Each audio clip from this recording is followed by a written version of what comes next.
Hello everyone and welcome to State of the Realm, your weekly Final Fantasy XIV podcast. We'll be talking a little bit about that later in the show because it's going to be one of our major topics. This week we're going to be talking about patch 5.25, the new relic is here, a little bit of lore behind it, and of course some other announcements that were made in the Final Fantasy XIV space. I don't know why Ethys finds that so funny. A little bit of love. A little bit of lore. Tad bit of lore. Tad bit of lore. And also we have some other stuff to talk about, so let's get started. I'm one of your hosts, Mr. Happy. Of course, joining me is Slyh, who was rudely interrupted from his normally scheduled stream because I forgot to tell him that this was going to be a noon show. I just kind of inferred it when I said I think we're going to have Ethys on. Hi, everyone. I'm here. My bad. Hi. My bad, Slyh. It's good. It's good. It's all right. It went from good to all right real quick. All right. And I mentioned a little bit of lore. I already said his name, so I guess I don't even need to introduce him. Ethys is here, you know. Hi guys. Yeah, I'm here for that little bit of lore. Looks over at his several pages of lore notes. Nah, you just took a lot of screenshots, so it looks like a lot. Okay. I did too. I mean, I do have like. Yeah, I know you do. I watched your stream when you realized there were way more screenshots to take than you initially thought. Yeah. How's it going, gentlemen? Great. How's life inside? Business as usual. Yeah, pretty much. I see Ethys has let his hair down. Yeah, I mean, I don't think it was down last time. I think it was. Well, sometimes it's something. Sometimes it's down. Isn't I like it down. Oh, thanks, bro. Yeah, so I was saying. I like yours too. I look like a Chad. Yeah. I either look like a Chad or a mess. There's no in between at this hair length. I'm surprised you know what a Chad is. That's a very British thing, isn't it? America has taken on the Chad. Good. Yeah. I appreciate the Chad. Yeah. That's okay. Yeah. All right. Well, before we get started, we have some pretty obvious topics to talk about today. We, of course, have to thank our sponsors for the show. SteelSeries, of course. Well, the first sponsor, the one we spend the majority of our intro talking about. Don't forget, we have a 12% discount code for them, but I know that most people are, not really thinking about buying headsets and whatnot right now. So don't worry about that. Just enter the free giveaway we do every month instead. There's going to be one of those for April in the description of State of the Realm. And our other show that is also sponsored by SteelSeries now, TBG, Talk About Games. We're going to be filtering those in especially over the next several months because of some events going on with Final Fantasy XIV. And it's just a show where we talk about whatever's going on in games at the current moment. I can already tell you our next show will be Final Fantasy VII Remake Spoilercast. So that's going to be Saturday, April 25th. We'll be doing a formal Final Fantasy VII Remake Spoilercast that'll get posted onto YouTube. So be on the lookout for that, and we'll be alternating between State of the Realm and TBG on weeks where there's just not much to talk about. So expect that until there's more Final Fantasy XIV news, where we will chain State of the Realms back to back instead. And of course, we have our patrons. Their names are rotating in the top right. There's a couple names missing from that, and since we're at the start of the show, I figure I'll call them out by name since they're not actually on that list. We got DJ, we got Brandon, and we got Ed85. So all three of you, thank you for supporting. I'll have your names on for the next episode, but I wanted to shout you out by name. And we'll do our formal Patreon shout out later in the show. Okay. Excuse me for needing to clear my throat. Yesterday I had to do a bit of running around, and since then I've had a little bit of a congestion from running around outside for like 30 minutes. It's that fresh air, man. The introvert in me just can't handle it. Well, you got to make sure that the cops don't catch you. Well, I was looking for a delivery guy, so I feel like it was an essential service that I was looking for. But he gave me the runaround for 30 minutes. The cursed pizza, as chat may remember, it's more like 20 minutes, really. He's probably doing that to everyone. Every time he goes to deliver something, he knows we all need some exercise. Sounds like a post-show conversation. Fortunately, so yeah, I tried to take a sip, it didn't work. We have patch 5.25 to talk about. It was funny because it was fine up until we actually started, and now it's like kicking in. Now I'm in show host mode. It's like I got him. We had patch 5.25 last Tuesday. Yep. It was a little, probably about a week later than some of us were hoping, considering some other games were on the horizon or had just come out around that time. But it gave us the new relic.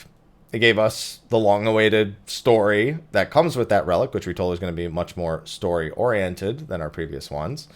And it gave us that new EX trial. We finally found out who that boss was. We found out what their reward structure was going to be for it. And now we have some expectations for the future of the relic and the extreme.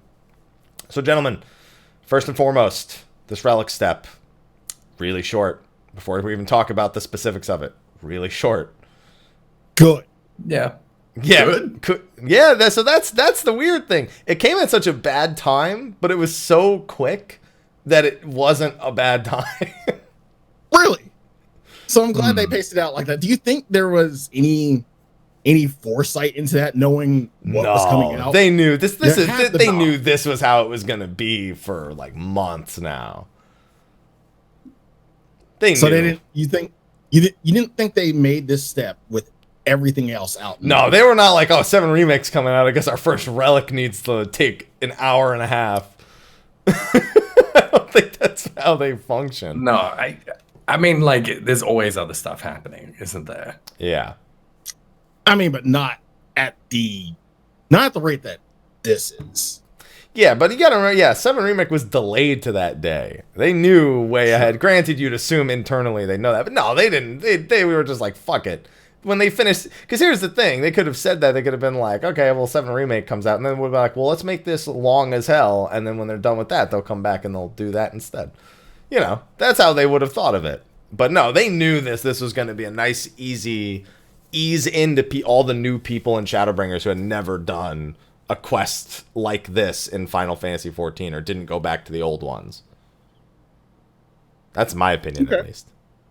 Were we expecting it to be like this? I expected it to take 3-4 hours to finish the first relic. Yeah, I was expecting a little bit of a grind, like something. Go do something, fates, something. Do a dungeon like a umpteen times, something. No, I literally expected it to be story. I just thought the story quest would take a little longer. That's it. I thought it was going to be as easy as this. They've been telling us. This was no mystery. I checked the last live letter, and they said you literally do a few story quests in a solo instance, and you have it. That's what the most recent live letter says. But they did also say there was going to be something to farm, and they were not wrong. They said they said it would be, quote, not that difficult to obtain subsequent relics. Yeah, I was kind of expecting, or well, not expecting, but I was kind of hoping that we would have the story, we would get our first relic, and then we would have some little, kind of Animos zone or whatever that we could farm around in. And how recently did you have that expectation? Oh, a couple of months ago. Okay. So before the last live letter where they told us otherwise. Okay. Yeah, before the last live letter, yeah. And I was still kind of hanging on to that we'd get something like that. But I don't know. So the extreme mode, we've set an interesting precedent here, haven't we? Wow, we're just going to jump right into that. I'm okay with that. I mean, why not? Right? We're talking about the content delivery system here. We're still talking about the relic itself and the actual acquisition, but I don't mind jumping right to the extreme. So yeah, after you finish, and we'll talk about the actual quest in a second. We'll cover the content and its face value first. Yeah. After you finish a few story quests, you finish a solo instance, which was interesting and not at all what I thought it was going to be based on the trailers. I was not even remotely expecting it to be anything like that, and that's a whole huge conversation we have to go through. The solo trial. The final boss of the solo trial is an extreme mode. They gave us an extreme mode of it, and the purpose of that is to farm pentamelded, idealized versions of the artifact gear that we picked up over on the first, which is really weird. Of all the things for us to grab, a piece that we got on the first from Geralt, we have an idealized version of it on the source from an extreme trial. Don't overthink it. I picked up the Dragoon one, and I was like, all right, this is called Terro Slaver, which is kind of perhaps making some Gukumance like reference to what that is all about with Ranjit, given that the great worms and proper dragons in the sense that we know them on the source and seem to be a thing on the first, so the Dragoons don't exist on the first. We got terror slavers, we got people that enslaved these pterosaurs instead, and it's called the same thing, and I was like, I can't ever think this. I just Well, no. Well, I can tell you a question I'll be asking Koji if I get the opportunity. because there's got to be an explanation for it somewhere. Okay. Ludonarrative dissonance. That's what he's going to tell you. I don't believe it. Okay, that's fine. But yeah, we got an extreme mode. This is an interesting thing because there's been a big question about content development for Shadowbringers. One of the biggest topics would be that in 5.2, we would officially be going down to 1 dungeon per patch. So everything that comes out that isn't part of the traditional patch cycle is under a microscope, as this is what replaced our dungeon. It could be anything. We've already had things prior to this that people have compared it to. So, if we were to make a 1-to-1 comparison, what would you rather have? Another dungeon, which can be full of lore, story elements, world building, not just the linear, narrow experience that we know it as a method of obtaining tomes in the expert roulette? Or would you rather have this style of extreme, where you don't really know that it needed to happen, but it's kind of cool that it did at the same time? Well, I mean, here we've got that's a fair question. I know, I think it is, because this is how the community is looking at it. We lost a dungeon for X. So I'm treating it from that perspective. Okay, put it like this. Yeah. You have an EX that you'll do however many times and then just completely be done with it. You have a dungeon that you'll do, however so many times, either it gets twice and then be completely done with it. Right. Until you're forced to do it in roulette. Yeah, that's it. So, like you said, with the dungeon, there's like lore attached to it, everything. With an EX, it's a fun fight. That's just it. It's a fun fight. And you do it and you're done. So really, honestly, like I said, I don't feel like it's a fair question. I mean, it all depends on the player and how they want to consume the content. So really, it could go either way, honestly. Well, look, we got a lot more lore from this chapter than we get from our average dungeon. There's like very, very few dungeons. I mean, we get a lot of dungeons that like promise us lore, that have a bunch of books that we can't read, for instance. I call that the Gubal twitch that you just had, right? Because he said that and you were like, whenever someone puts dungeon and lore in the same sentence, I get the Gubal twitch. Yeah. Yeah, it's not good. Oh man. Yeah. So I think that from that perspective, what we got was really, really good. I wasn't actually thinking about comparing it with the dungeon that we've lost, because I've been talking about this. I've been seeing a lot of stuff on Twitter, people complaining about the extreme mode, that it doesn't have any new BGM. It's not like as kind of like flashy and spectacular and theatric as we're sort of used to from extreme modes over the past couple of expansions. And I think that's fair. And what I've been telling people is like, well, it's like a free extreme mode. It's a free bonus extreme mode. If you want extreme modes like mid-patch in this manner, having a way to kind of, like tide us over between major patches, then you should basically submit feedback that suggests that that's what you want, rather than just kind of complaining about the fact that it doesn't have as much spit and polish as, the sort of like major patch extreme mode trials. I wasn't thinking when I was saying this about the fact that, we like sacrificed a dungeon for it, a dungeon that does have a bunch of unique assets and, new BGM and all of that kind of, little bits of extra polish. So that, as soon as I kind of concede that, as soon as I recognize that does kind of like complicate things for me, because this definitely was not to the same standard as previous extreme modes. It was fun. Like I enjoy it. It's like fun to farm. It's fun mechanically. It's interesting, but it does seem like a kind of bonus, sort of shoehorned little bit of like extra content, doesn't it? Yeah. It also depends on if you want to make that comparison to the overall quest as opposed to just the extreme. Because you do have to consider the solo instance is, I would say, visually is a spectacle. And I hate that we can't go back in there. That's one thing that really frustrated me. Yeah. And we'll definitely have a lot to say about that when we go over to the lore section. Yeah. But yeah, you're right. We got that. We got Gangos, like all of that. Gangos has a slapping OST, by the way. Yeah, it does, right. And like that's also like stuff that we've sacrificed a dungeon for. So I think if we take this chapter like it's in its entirety and say, okay, we lost a dungeon for this, then it's like, all right, yeah, that seems like a fair trade-off. But the thing is, like, we didn't lose a dungeon for Animos, did we? No. We still had, because we had a similar conversation because we lost 3 dungeons. We went from 2 dungeons. Well, I mean, to be fair, Realm Reborn I think was 3 almost. I don't think it was every time it was 3. I think even numbers were 3. I can't remember. We got a lot of dungeons in a Realm Reborn. Yeah, it's a shitload of dungeons. Because I remember what 2.5 was. What's the dungeon with Midgard-Stormer? Silver Tier? Keeper of the Lake. Yeah, we had Keeper of the Lake. And then we had 2 hard modes. We had Wanderer's Keep and Amdapor. Wanderer's Keep and Amdapor. Yeah, Pharaoh's came, I think, in 3.1. And it's gradually gone from 3 a patch to 2 a patch to 2 and 1 a patch to now 1 a patch. And they've just constantly moved assets away from them. So I think that's why everything that they do that isn't a dungeon's under a microscope. Even if those things are risks, I suppose, that people don't always agree with.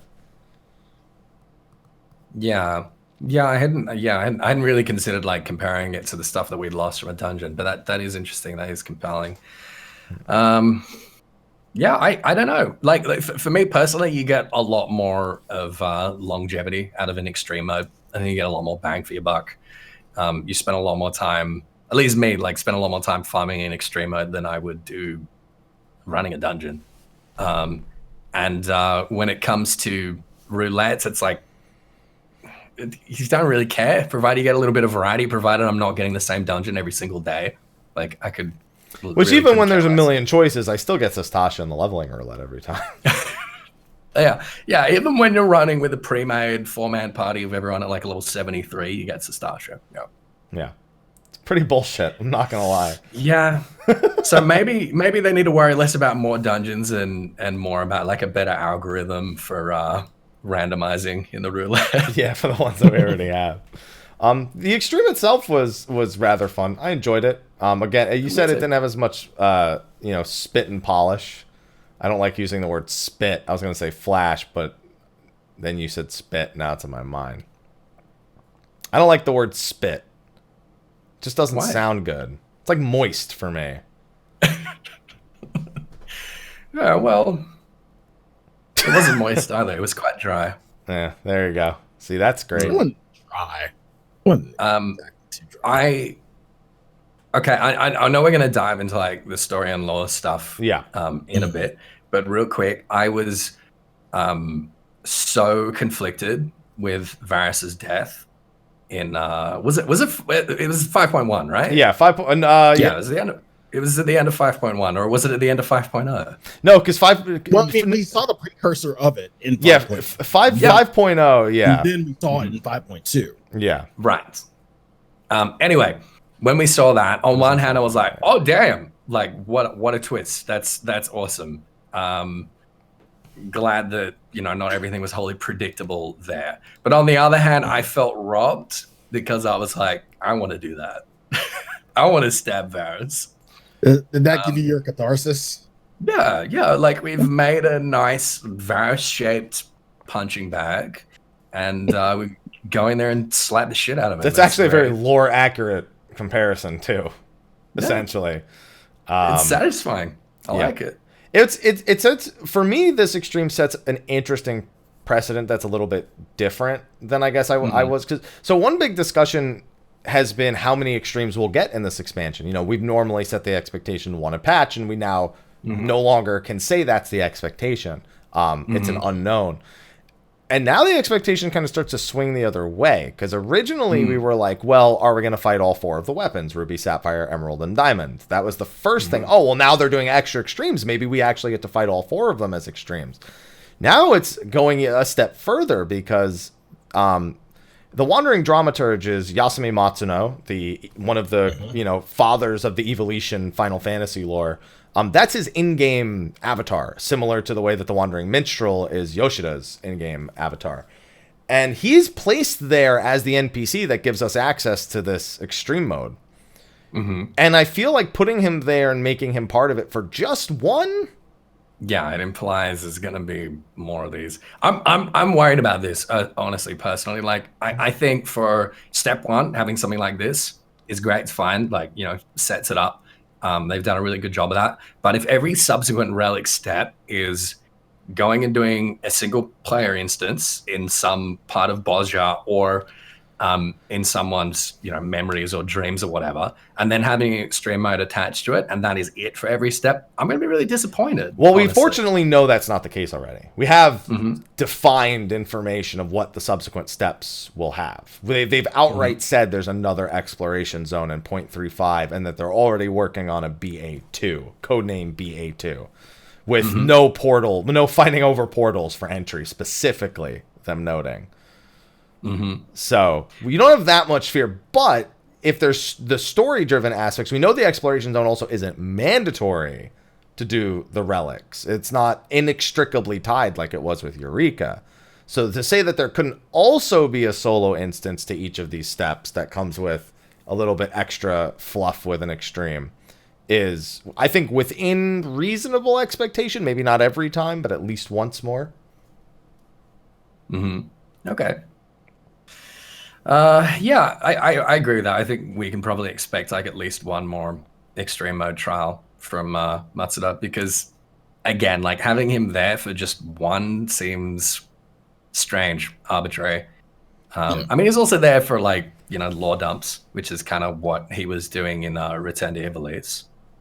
I mean, it's Matsuno himself. Got to remember, Matsuno also wrote the story for our current relic.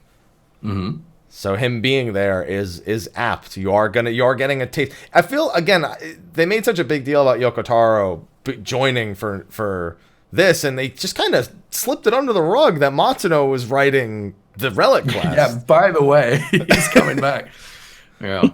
So I'm glad, because I really liked Return to Ivalice, and I'm glad that he gets his hands in this a little bit too. God, that man loves his exposition. He sure does. You can't spell Ivalice without exposition. That's what the E at the end stands for. Yeah, okay. That's what all the E's stand for. Yeah. Well, there's only one in Ivalice. It's not Ivalice. Okay. All right. Wait, what? It's not Ivalice? Would that add an extra E? No, I'm saying that like it's called Ivalice, but it's spelled with an I, like but it's not Ivalice. Okay. Yeah. All right. There you go. No, I understand. You got it. Picked up on it. I'm proud of you. Thanks, bruh. Sly. This is what I deal with every show. You think you had to end your P5R stream early for this? I sure did. Sure did. Do we want to talk about the exposition? I mean, the exposition is yeah. That's kind of the core. I mean, it's like we could sit here and talk about the fight and the extreme and the party finder. Although the party finder's been pretty good at agreeing on this one. Thankfully, there's not much in the way of division. There's a couple. There's not a lot of deviation in terms of. There's some light deviation, but it's very light. A little bit. Bit. It's not like Ilya and this and that. No, it's nothing like E8. Thank God. Well, it's also nothing like Ruby Weapon. That's true. Yeah. And when your PF disagrees, you can just wing it, because you can have like 7 people dead for most of the encounter and still clear it, because it's a fucking joke. Yeah, it's a lot of people forget. I don't think we've ever had a situation where a primal that is designed, a trial that's designed with the same gear level in mind as the previous trial before it releases 2 months after we've had time to get gear for it. So it's releasing at such a point where even the most casual player has at least picked up 8 weeks of tomestones, And a free weapon. Well, you got to remember, in terms of difficulty, Hades was pretty forgivable. too. Yeah, but Hades at least was scaled. Imagine if Hades was scaled to the same item level as Titania, when it released. It's kind of like that in a sense. That really makes the whole Memoria, Misera. Have you tried doing it in minimum eye level? Hell no, what do I look like? Someone who's got time for that shit? Dude, 7 Remake came out fucking 2 days later. Get out of your fucking mind. I feel like even in minimum eye level, those checks would still be like pretty forgiving. It seems really undertuned. And it's probably because it's tied to the relic. I guarantee you, even as like item level 470 minimum, it is probably tuned down because they're attracting people who normally do relics, who are not people who go out of their way to do harder content. It may not be part of the relic step itself, but I'd say its reward is still coveted amongst the average player. It's pretty substantially, whether it be that's for a good point. Item level, for the materia slots, or just for the fact that it's dyeable versions of gear we already have. I think that's fair. Like, even if we go back to ARR, like Yoshida's always said that it's supposed to be like time investment for power. That it's supposed to be like the alternate route to raiding, the point of the relic weapon. And that's never like really been like strictly true, but that's sort of the design philosophy that informs this content. Yeah. So yeah, I think that's reasonable. Okay. Well, with that, I think again, there's just not much more to say. It's an EX fight. It's fun. We enjoyed it. It's a little bit headache driven in the party finder, but only slightly. You can have deaths and recover, so it works out fine most of the time. Yeah, just wing it. Even some of my footage from my guide, I just went into a random party finder, said 3 kills and done, 3 pulls, 3 kills, done. That was the day of. It was fine. It was perfect. Yeah. Can't complain about that. So with that, the real thing, and this is, I was so ecstatic and just anxious about this coming out, was because of the lore. But what ended up happening came not even remotely close to what I looked at and interpreted from the trailer. The red herrings were immense, and the how well they hid what was actually happening in the trailer was impressive. And yet, when we saw it, it was so obvious. Yeah, like it all comes together. There we go.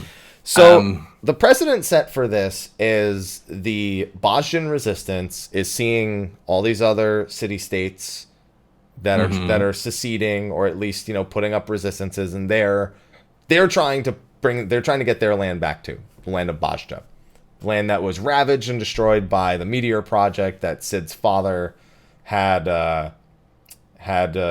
orchestrated. Don't give me that look. We're not there yet. Cid's father had orchestrated many years prior.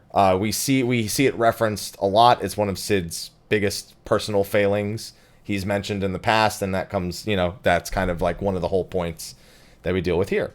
And they go to Doma because Doma's free, and they're like, okay, we need allies, we need assistance, and they just call us, and they're just like, listen, we can't help you, but we know a guy.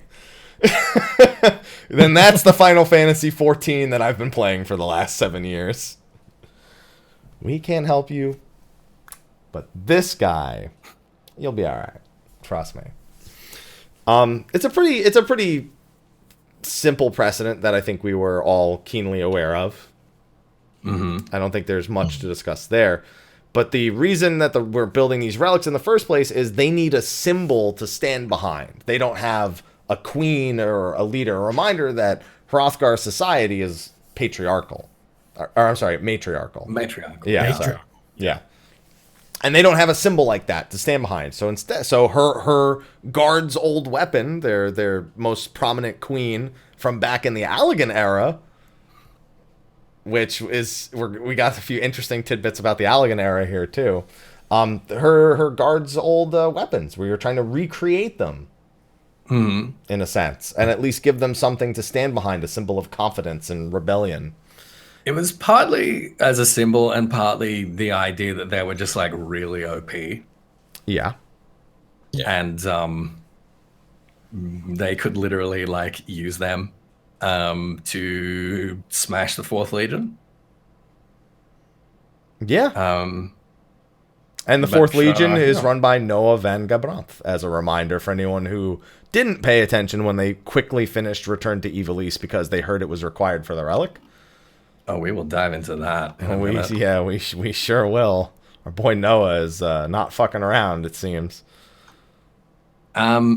Should we? Okay. Do you guys want me to like go through your Eozivia cheat sheet here a little bit for your next?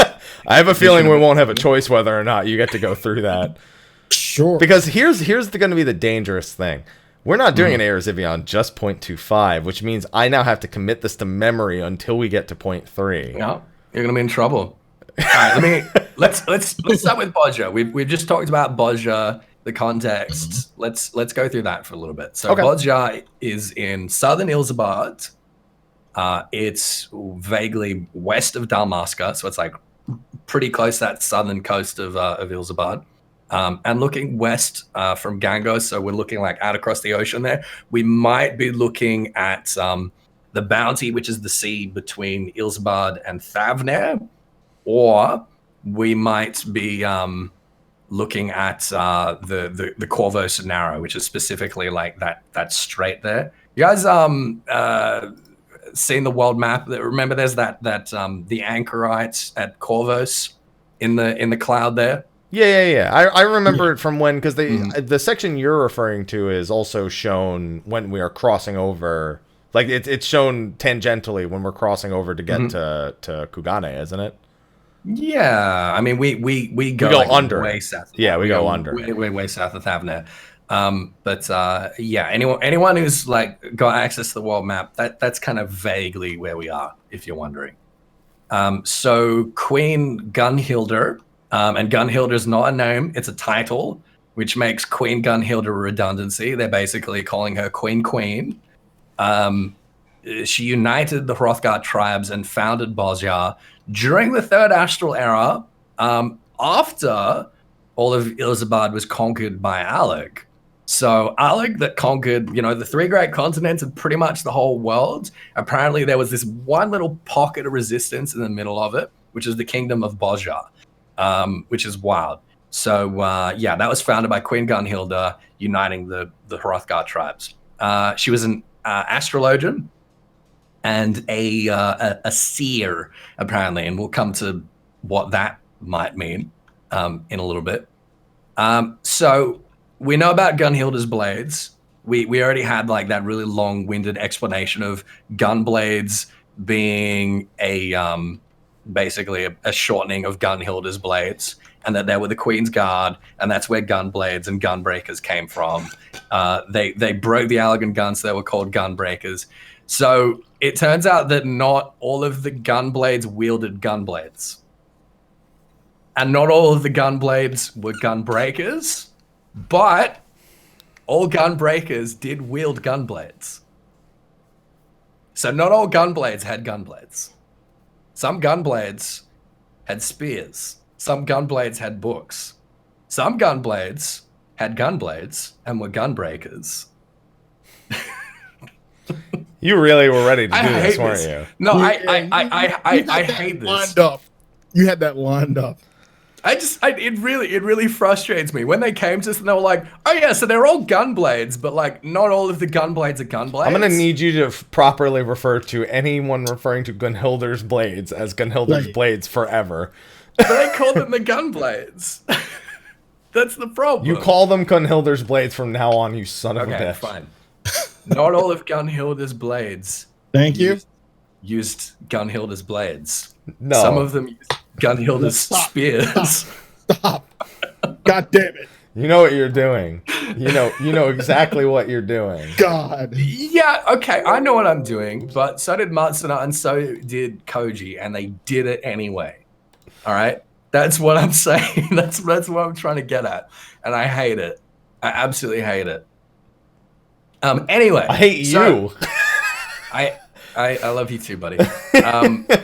So these weapons were carved with like this special arcanima in them, which basically needs to be replicated if we're going to replicate them to use them for the resistance.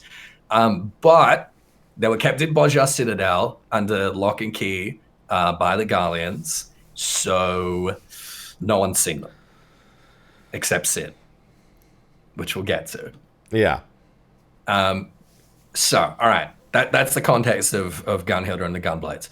Bosja fell in the Fourth Umbral era, so after the calamity that destroyed Alig, they also fell, but pretty much immediately after it was rebuilt by survivors into this modern city-state. So that just casually makes this city-state about 5,000 years old, which is the oldest city-state that we've encountered by far. Just to put it into context, Gridania is like maybe 1,000 years old. Yeah, that came after the flood, Gridania.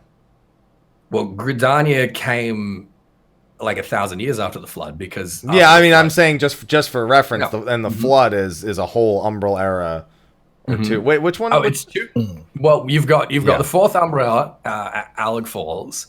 Then we know almost nothing about the Fourth Astral era. That might have been when the first Zodiac Braves were kind of, getting around, and the fall of Muland and all that.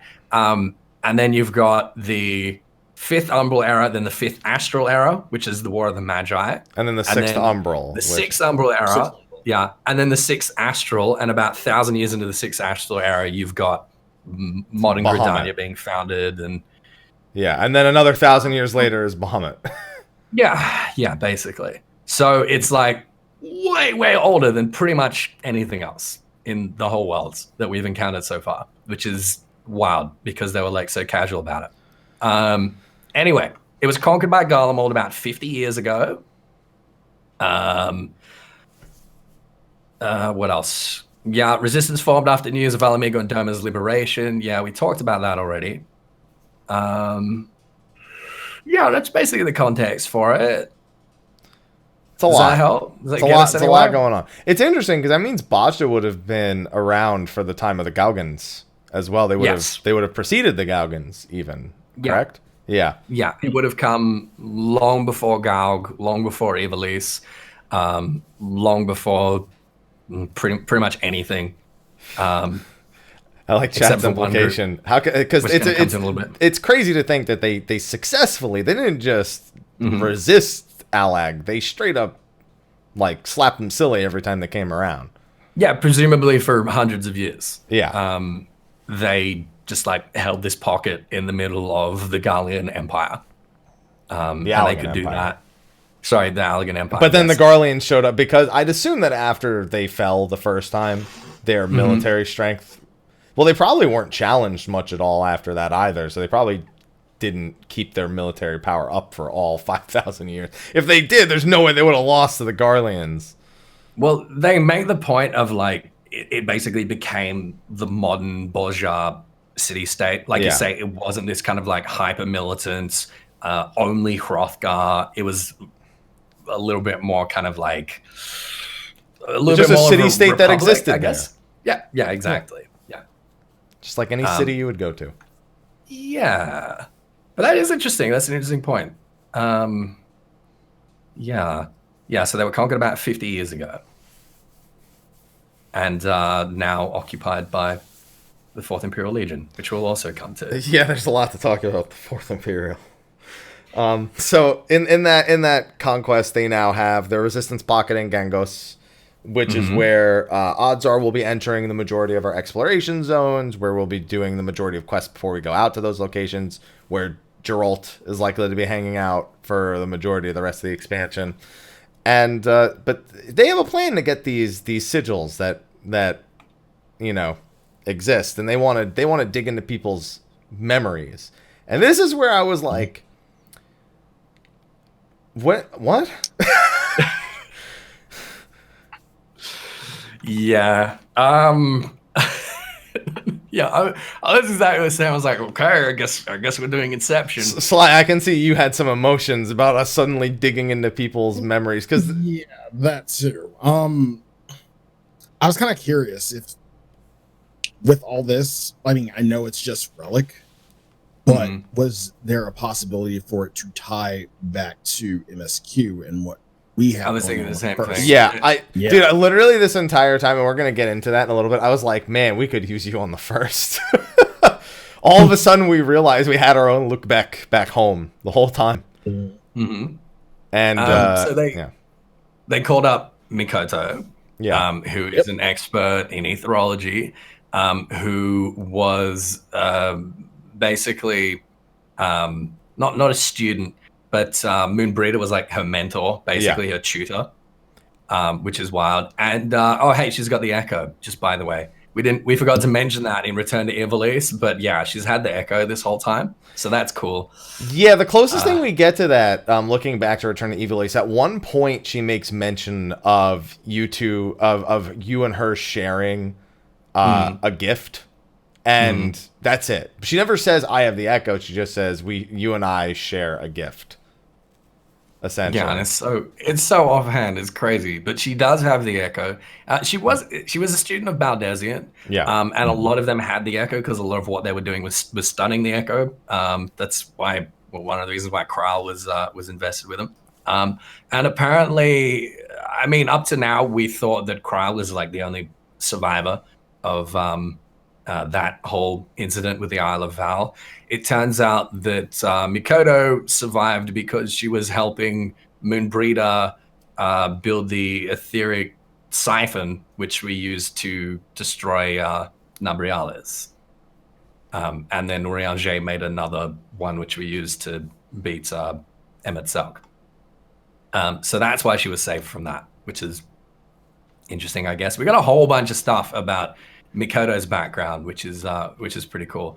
But yeah, she's here because she's an expert and because they've discovered these things that these seers of Bozja used to use to like dip into people's memories and alter them. Yeah. And basically she suspects that these seers had the Echo, and that there are two sort of ingredients that are needed for this. One is obviously the artifact itself, these what does she call them? Focuses, foci, crystal focuses, crystal foci.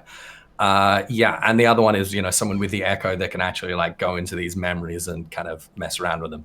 But they figure they don't have anyone around that has survived Bozja Citadel that has ever seen these weapons, so they need to dig into someone's memories to like work out what the design actually looked like so Geralt can replicate them. Just pretty what? Yeah, like, all right, okay. So you have the Echo, and we're going to just dive into people's memories. Mm-hmm. And it's kind of in this moment where we start to learn that, again, like I said, we had our own look back on the source, and we just didn't really know.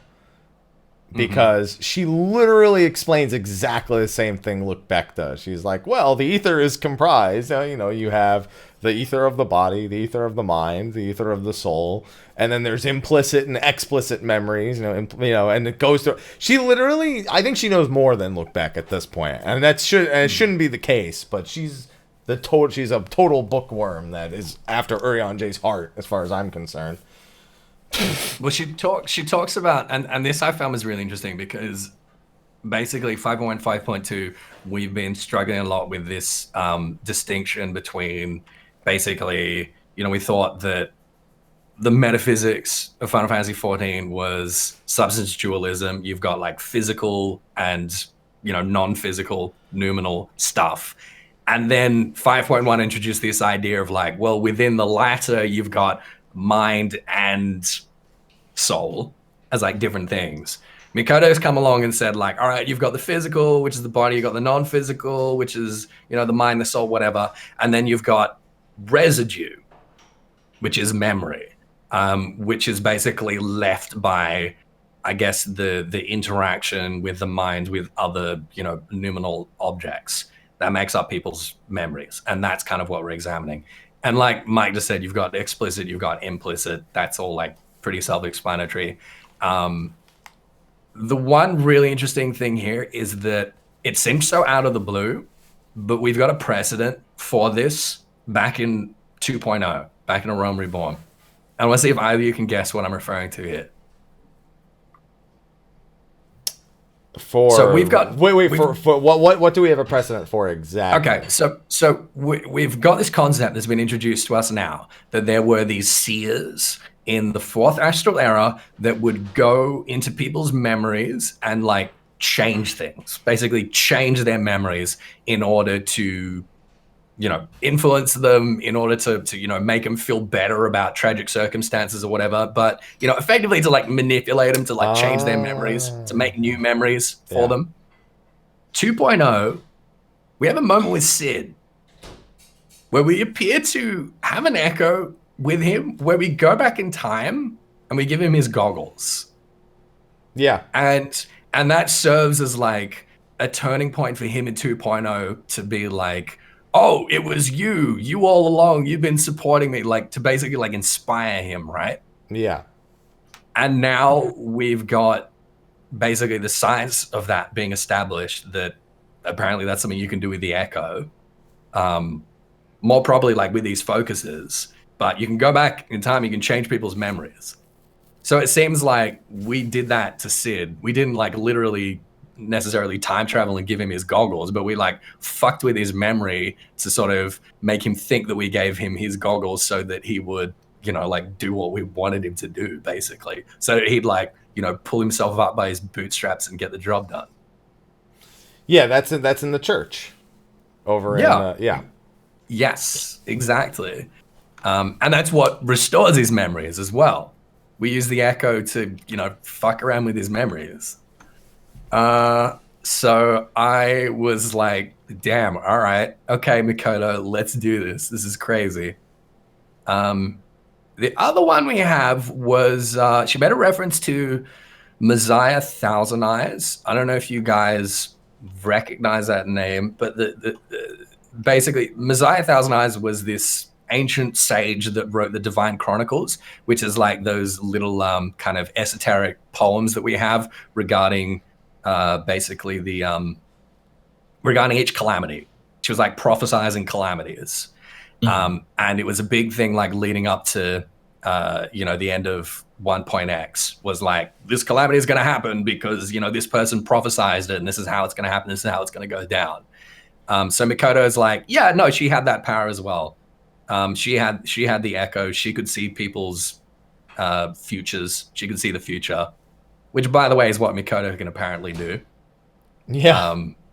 Again, just like, oh yeah, by the way, I can see the future. Yeah, that's right. No, it's not astrology. No, I'm not like seeing possible outcomes. I'm seeing like literally what's going to happen. There's so much. There's too much here to unpack, and it's all in like optional side dialogue. By the way, it's only dialogue like when you're done, you go back and kind of talk to these people and just get like dumps of exposition. But in terms of moving the narrative forward, that's what we decided to do with Cid. Cid has been inside. Whoa! You're jumping ahead too much. Okay, all right, let's slow down. We didn't start with Cid. Okay. We had to make sure that this idea was going to work in the first place. Okay. And the only candidate for that was our good old buddy Geralt. Or Geralt, however, it depends on how Witcher like you want to pronounce his name, I suppose. Yeah, he's definitely the only candidate. Yeah, there's no one else that we could have used. And his was probably, I felt like it was easier to understand implicit and explicit when going through Cid's. But when going through Geralt's, I was like, I don't know what of this is how you feel. I don't know what of this is you covering up an emotion. I can't tell. I don't know what I'm seeing right now. Because when we go into Geralt's mind and his memory, he's standing there next to us, and he's having what starts as like a conversation with Rowena that seems somewhat believable in a sense, because they clearly have a history of some kind. We know what kind of person Rowena. Yeah, exactly. But this almost makes it seem like he really misses the married life, and he's almost like in debt deliberately so she can't be rid of him forever. Because it's almost implicit in the sense, or explicit. Fuck it, who knows? In the sense where he's just like, chasing her around in her wedding dress, and he's in his tux and all. And he's just like, that didn't happen. I don't know, man. That's weird, isn't it? Wow, that's I know, right? Explicit, implicit. Yeah, who even knows anymore, man? Yeah, obviously. I don't remember precisely what happened between them, but we did get an explanation from it from a lore panel, and it was basically on the lines of like he basically took a bullet for her and ended up saving her from debt collectors by like stealing a bunch of money from her or something like that.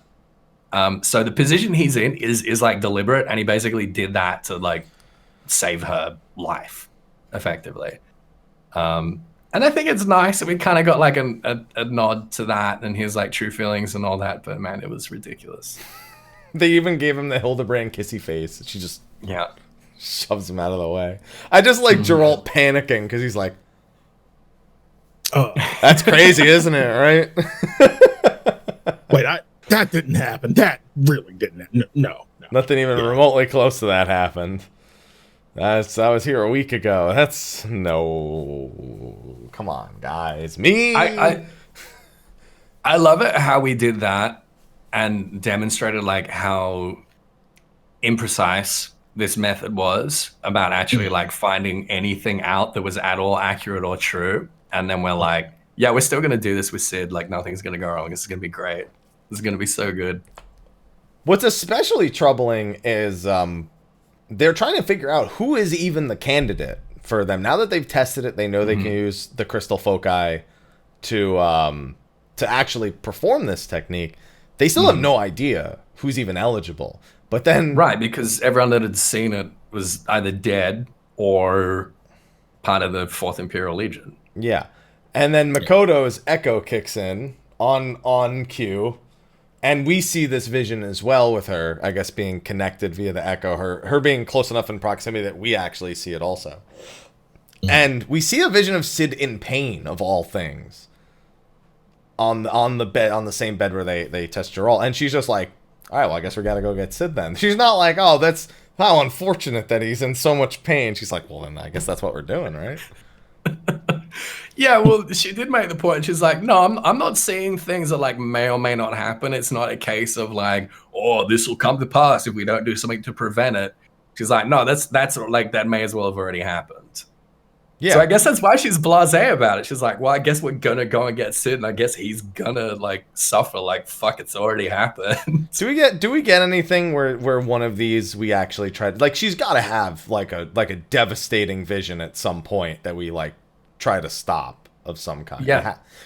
She says she hasn't yet. Yeah. She says it's never happened. Yeah. She makes a note and says, I've yet to like have this power and see something devastating or something shattering that like it would weigh on my conscience to know. But it's like, come on. It's gonna it's gonna happen eventually. Yeah. I saw an interesting theory when we were talking about this on stream in my chat. That might seem arbitrary, but I think is like kind of interesting, is that maybe it's not her seeing the future. Maybe it's future her sending a vision into the past. Maybe it's future her having seen something and then like projecting it to past her. Yeah. I would believe. I mean, how else would she know the future? And like I say, that might seem completely arbitrary, but it seems to imply that like in the present, the future is not yet immutable.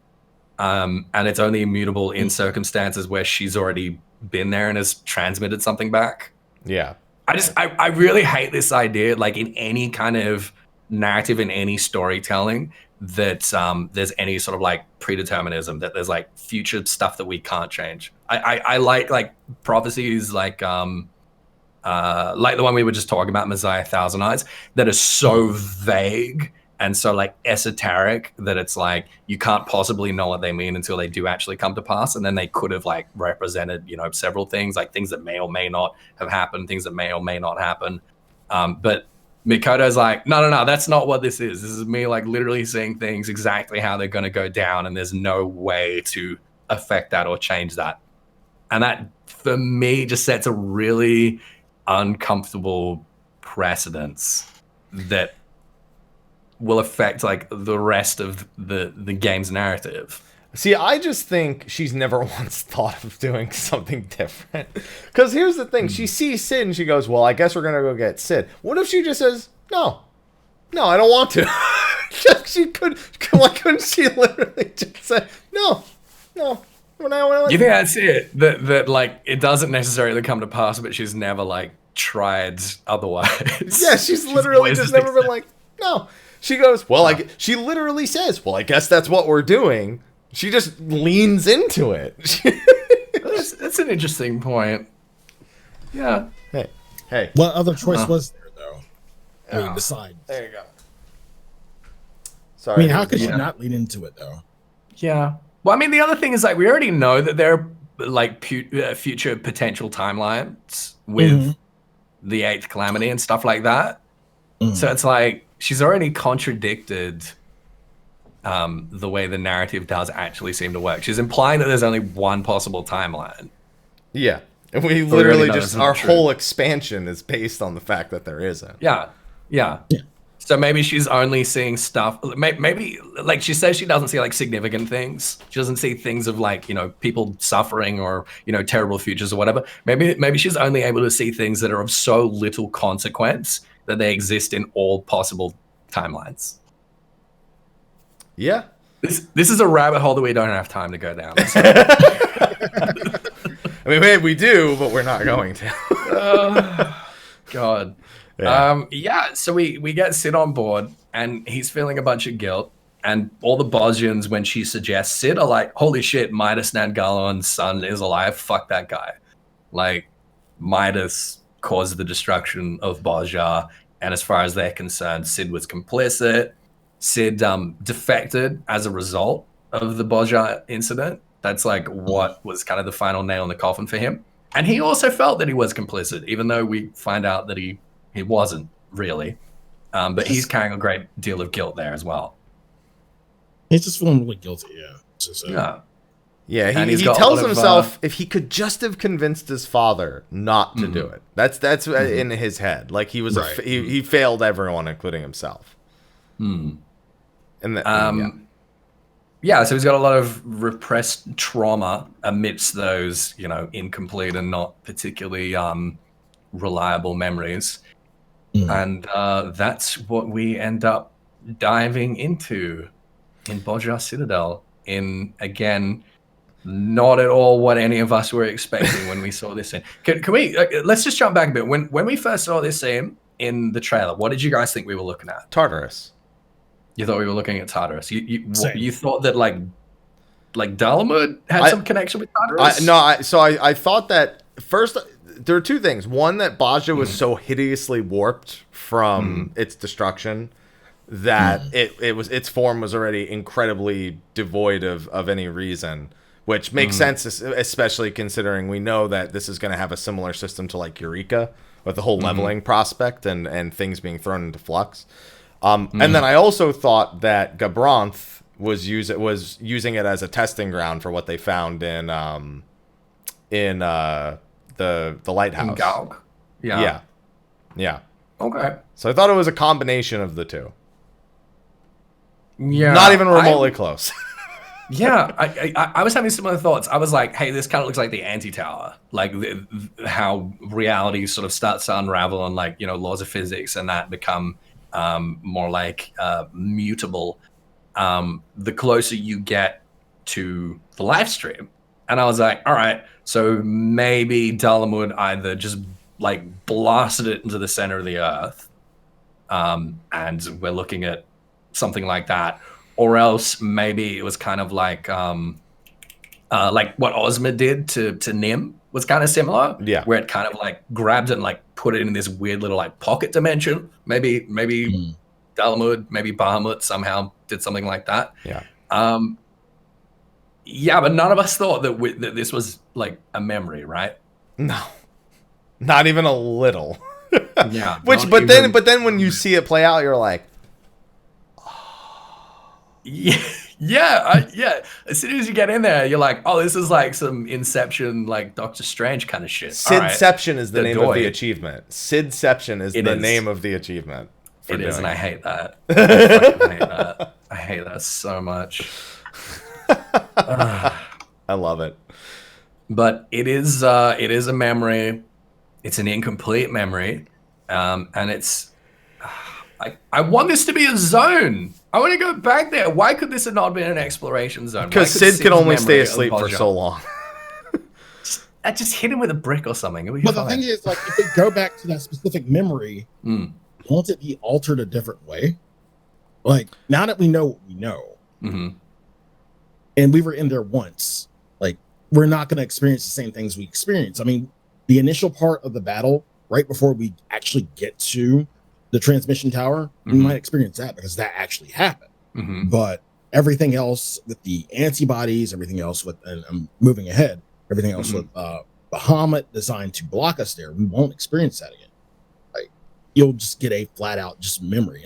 And I think I know what you're saying. You just want to go back in there from a, knowledge standpoint. You just want to kind of explore around what was Baja. Yeah, that'd be nice, but it wouldn't be the same as what we did with Sid and Makoto, and Varys. Yeah. I get what you're saying. So this is interesting. We get the zone being the way it is because it's memory, it's incomplete. There are a lot of things that are either forgotten or repressed. And then we get this idea of Sid's repressed trauma and that providing like the obstacles in this instance. And I thought that was really interesting. Yeah, I think Slyh was like, I thought I stopped playing Persona 5 today. And meanwhile, Sid's cognition is kicking in and like changing everything around. I was trying not to use the C word, goddammit. Cognition? Yes. Dude, literally the second I thought that, I was like, dude, Slyh is totally drawing a comparison to Persona right now. As soon as things started changing based on how he perceived them, I was like, this is fucking Persona 5 right now. Where's the gun? Where's the gun? Where's the fake gun with the fake bullets that now reload every time you get into a new fight? Where are they at? So much Alamut this patch. Yeah, there is a lot. Like there's a lot of Garlean just in general. Like, as much as we've been dealing with the first, Garlemald's underlying tone is very akin to before Stormblood and during the Stormblood post patches. I like it. I'm into it. I mean, we were told that like Shadowbringers was going to be about wrapping things up with Garlemald, and after 5.0, we were like, "The fuck, bro? Where are you doing that?" You lied. Well, to be fair, we've Garlemald's in a really bad state right now. Like it's full of power hungry. It always has been. Yeah, but it's getting worse. Literally always has been. Yeah, but it's getting worse. We killed the guy who made the whole thing. His son, his nephew, son, Varys, grandson. There you go. I knew it wasn't just son. His grandson's dead. His grandson's son is dead. Or is now like working with them. He died once and then he came back, but then we find out that he's been having visions of the Amarot for his whole fucking life out of nowhere. His grandson's son's top man might be a fucking Ascian, who even knows at this point. His body at the very least is being like. And then they got Gabranth, who has a whole topic on his own. Doing his own thing. Doing his own fucking thing over here.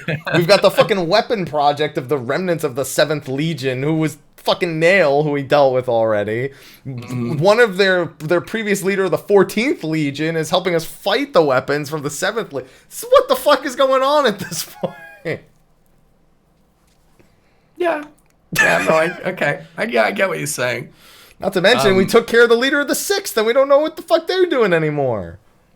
Well, we didn't take care of them. Zervin took care of them, but, I mean, they're still trapped in Az's Law as far as we know, and, like, no one's going to pick them up. They're just there. No one gives a shit.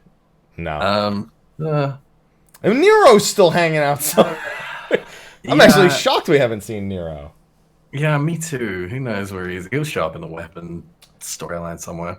Just so you know, as you're lagging a little bit. It's just made it a little pixelated, and the audio occasionally we can still understand you. Just letting you know. I'll let you know if it was. I don't think there's much you can do about it anyway. Nah, internet shit at the moment. But, that's fine. Hopefully, be all right. Yeah, I think you'll be all right. Well, look, we learned the truth about Meteor. A lot of things that we were suspecting here. One thing I really liked here. One thing I thought was really interesting. We have so many issues. Is it just like seriously lagging? No. I forgot Nero was in Gridania for Easter. So was Suzaku. Oh. I heard Suzaku was in there for Easter as well in a bunny outfit. Really? Yeah. I missed that. Fuck, I have to go back there. That's Nero crazy. was handing out eggs to children in part 2. All 4 of the lords were there. All 4 of the 4 lords were there. Nero handing out eggs is unacceptable. All right, someone's got to call the wood whalers. Little do you know, they're all bombs. Right. I don't know. He's gonna detonate them. Yeah. Oh dear. Yeah. So we talk about like the time bubble a lot, right? We talk about this idea of how vague it is regarding how much time has passed from like a Realm Reborn to now, and how it like may or may not be different for like different players. We're never like really given a clear answer. I was really worried here when in one of the first lines of dialogue we had after going to Gangos, talking to Marsak here, he was like, "Oh yeah, the Bosya incident was 15 years ago," and I was like, "It was 15 years ago at the beginning of ARR. What are you talking about? You telling me that literally no time has passed? Don't do this to me, dude. Don't do me like this." But then we talked to let me see if I can get his name right. Baj Saljan. Oh yeah, I can't pronounce. I know you're talking about. Yeah, and he's like, "Oh yeah, no, it happened 20 years ago," and I was like, "Oh, thank fuck. Okay, good. They're just as confused as we are." Thank you. So we're good on that. It was somewhere between 15 and 20 years ago. Take your pick. Me personally, I'm somewhere in the middle. All right, I'm gonna shoot down the line at like 18 years. Well, right? 17.5 would be the middle, but I'll let you pass. Listen here, mate. Just round it up. It's fine. Yeah. Let's go with that. Yeah. The other thing was we didn't really know what happened to Bosya Citadel, because a couple of sources told us that it was blown up. There was something like a terror flare or whatever, and then we had Gaius in 1.0 saying it just disappeared. That it was just like, again, kind of like an Ozma situation where it was just gone. There was nothing there, no ruins, nothing. Well, don't forget. Really, go ahead. I was gonna say, don't forget, Dalmasco was razed to the ground, and then we found it in full fucking shape when we got there. So yeah, and we were told like the same thing with Doma, right? Was that it was like that whole region was just burned to the ground. We get there and it's like, was it though? Was it? Imperial propaganda. That's all there is to it, right? Yeah. I'm not kidding. Like that's gotta be it. But we're given this explanation. It was consumed by a terrible light. There were no signs of gunpowder or magic or anything like that, but it was properly destroyed. It didn't just vanish out of thin air. There are ruins. And hopefully there's some kind of crater. Hopefully.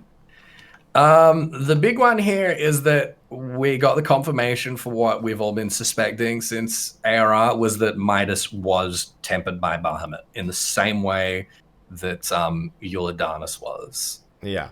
I never saw a possibility of it being anything but that. It never made sense. He wouldn't just... Listen, it's a very Garlean thing to just throw caution to the wind and just try to obtain power. But he wasn't just any Garlean. He was a scientist of all things. Yeah. But that's the thing, right? It was so obvious, and yet it had never occurred to Sid. And I was like, really, dude? He seemed so surprised. Yeah. He blamed himself so much that, Yeah, he repressed it. Like, he blamed himself, like, really, really, really bad, to a point where he just repressed that memory and couldn't... I don't know if he just wasn't in distance enough to see the tempering in the eyes or anything at the time, but yeah, it just took us diving into memory. Yeah. And he remembered... At first he remembered Solace, which I have a question about that. Is that the first time we've seen Solace in that form in this game? Or yes. So somebody did some digging, and apparently Solace's model is Ramu's head and his beard put on a Here body or something. Right. It is disgusting. We've only seen that form of Solace in like pictures on the 14 website and things like that. We haven't seen it in game. We haven't seen it in 1.0 or anything. Nothing. Nope, never. Yeah, that's the first time we've seen him. And it's hilarious. I mean, he looks like the portrait in the lore book, but man, he looks so stupid. It looks. His beard is absurd. Like it's literally it's Ramuh's head and beard on like a pure body. It looks so ridiculous. Terrible. They actually don't let us see too many angles of him. No, it's a really like far away shot. Yeah. But you're right. Yeah, we see Solus and Cid's like, no, that can't be right. Solus wasn't there. And then we see Varys, a pre-Zos Varys. Yeah, I'm glad they got that detail right. He's Varys Yea Galvis, which means he's one of the heirs to the throne, essentially. Right. And Cid's like, no, that can't be right either. And then, of course, after fighting Varys, he shakes the memory loose, and his dad shot him. His dad was possessed by Bahamut. Cid was, working many sleepless nights trying to, do research and collect data to demonstrate why this was a fucking terrible idea. At this point, they apparently already knew the truth of Dalamud, that it was, this Allagan satellite. That's, why they started, messing with the lunar transmitter. We weren't sure, whether or not that was the case at this point, whether they knew what it really was. It seems like they still didn't know, that Bahamut was in it. But Midas Nangarlan was tempered and shot Cid. And it was so traumatic for him that he's repressed that memory. All he knew is that he felt guilty about what happens, and he left the Empire and came to Eorzea. Fairly compelling. Yeah, and I guess one of the threads that we had hanging over from 1.0, we had a pretty good idea of what had happened, but now we've seen it effectively. Yeah, they've worked it in game, and again, the trailer made. Because we were like, wait, we didn't see this scene with Dalamud in the trailer. Why the heck are all of the scions there? Which we had thought maybe was trust related. But instead, we use our memory of them in his memory to cognitively bring them forth. I have to use it, Sly. Inception. Yeah, and then that's how you do the normal mode fight versus the extreme mode fight. So it was. I didn't see any of that. The other question is the antibodies, the memory that these creatures that fight back from influencing people's memories. Right. So this is the same kind of phenomena that we have in the dancer job quests, regarding people's misery, being able to take I hesitate to say physical forms because they're more. They're etheric. Yeah. They're like primals almost in a sense. They draw from the ether of the person, one of their reservoirs of ether.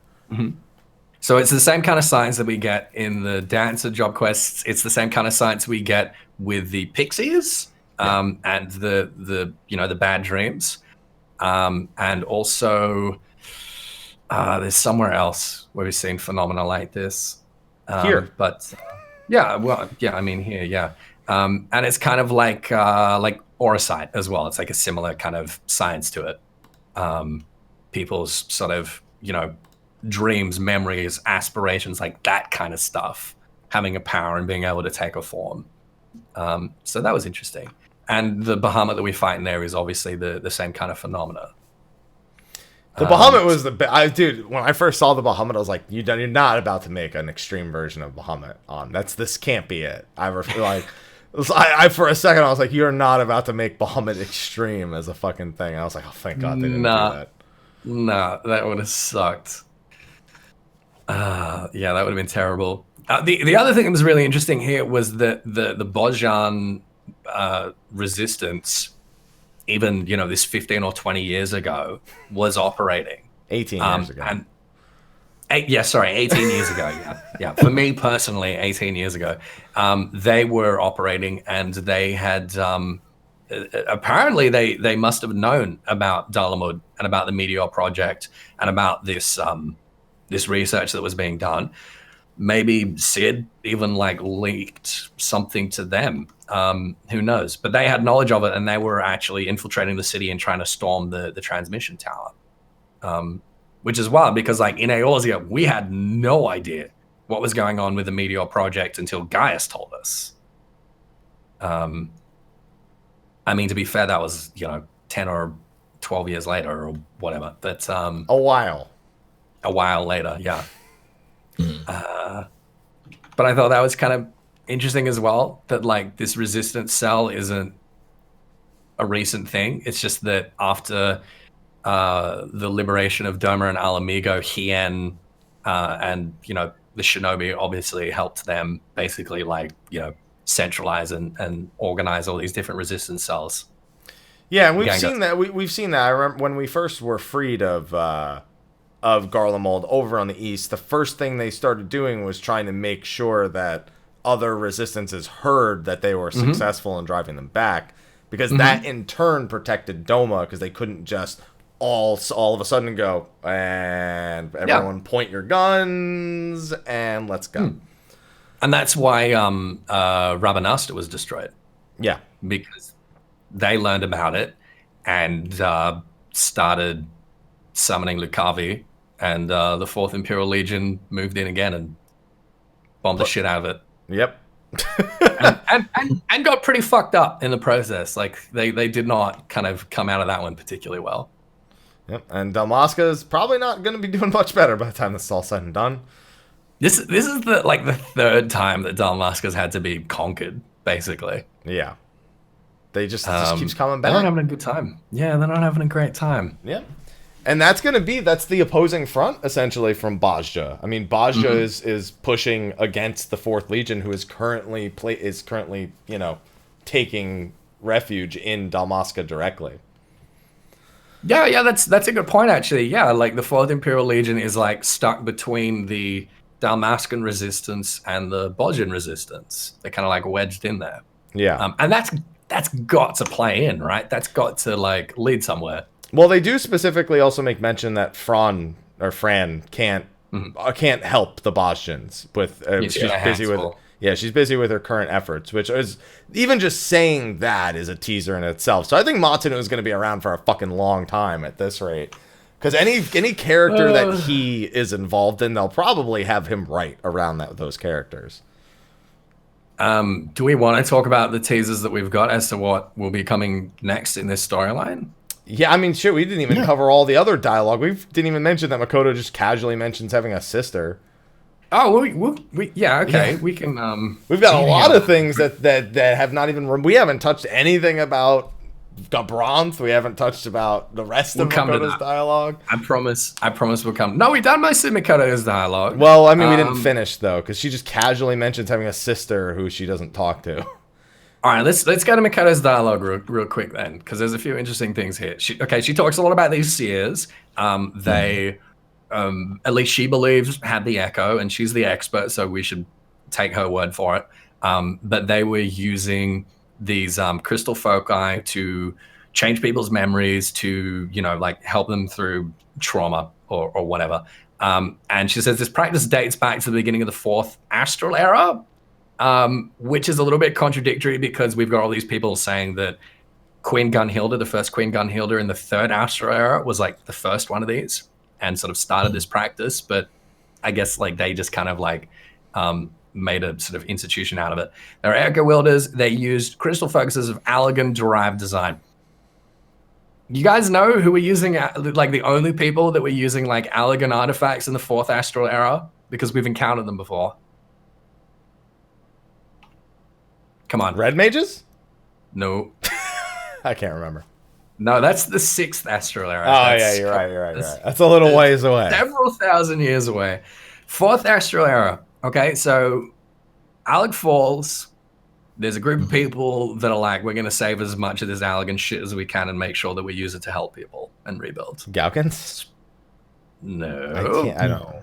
an organization founded by Princess Selena. They build a giant fucking tower in the Ruby Sea. Yeah, so funny thing is, I actually remember tuning into your stream and you making this reference. Yeah, the Heaven on High, the people run Heaven on High. Yeah, as I like to call them, the weeb Shalans. Onishishu. The Onishishu. So, from what she's saying, from what she's suggesting, this is another instance of shit like the Onishishu were doing in this era. They were building Heaven on High and, storing a bunch of Allagan relics in that and safeguarding that. And they're also going through Bozja, doing this kind of stuff, which is interesting. Really cool to tie them back in again. Really cool that we're learning more about the eras between the Fifth Astral and the Fall of Allag, because before Stormblood we had nothing. In that 2,000, 3,000 year period, we've got nothing. What is what element was the fourth umbral that comes after Astral? Earth? Okay. Earth. Yeah, the fourth umbral calamity was the earthquakes. Okay. Yeah. I'm sure we're getting closer and closer to learning about that while we're at it. Yeah, hopefully. So that was cool. Yeah, they were doing that. We go through residue. She kind of talks about that a little bit more. She talks about her echo and, granting her visions of the future. Talks about Messiah Thousand Eyes and the theory that she had the same Sunabaldesian. We got stuff about Minbrida, making the etheric siphon, all that. And she has an identical twin sister. Identical. And she has an identical twin sister who is an Archon. Mikoto does not seem to be an Archon. I know most of her body's colored, but she doesn't have the tattoos anywhere, and she doesn't make any reference to it. And in saying that her sister is an Archon seems to imply that she isn't. And her sister basically left the Studium and left Sharlayan over, seems like similar reasons to the Circle of Knowing, just being fed up with the whole, Sharlayan MO. But she's definitely going to show up somewhere in this quest line now, right? Yeah, if not now, later.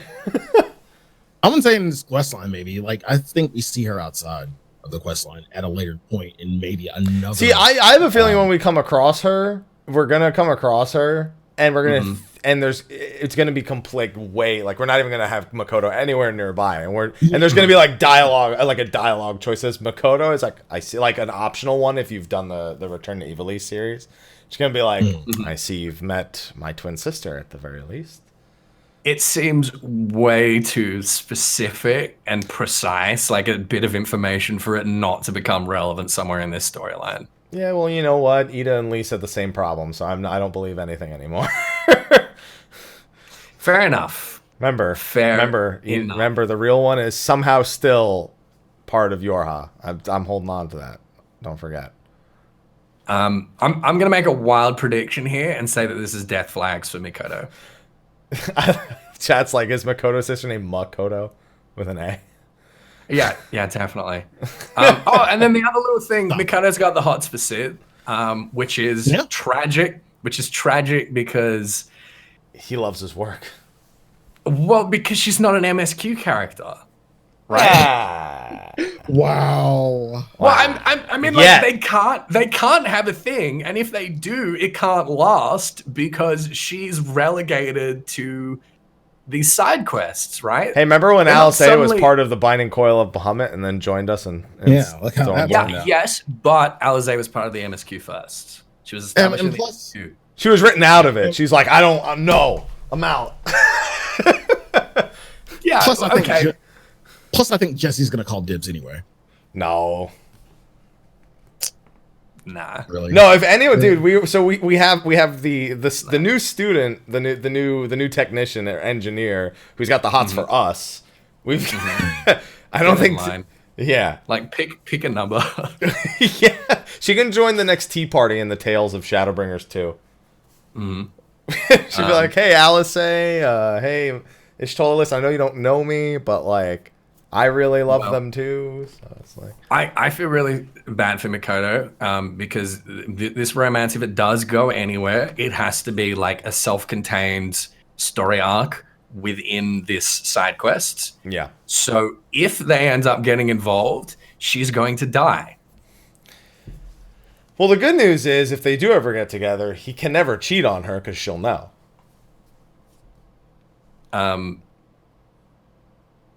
Yeah, okay. Yeah, she's got the ultimate relationship power. Yeah. I'm still thinking death flags. Listen, I'm just trying to get it away from her dying. All right. Yeah, well, we'll see. I'm making that prediction right now.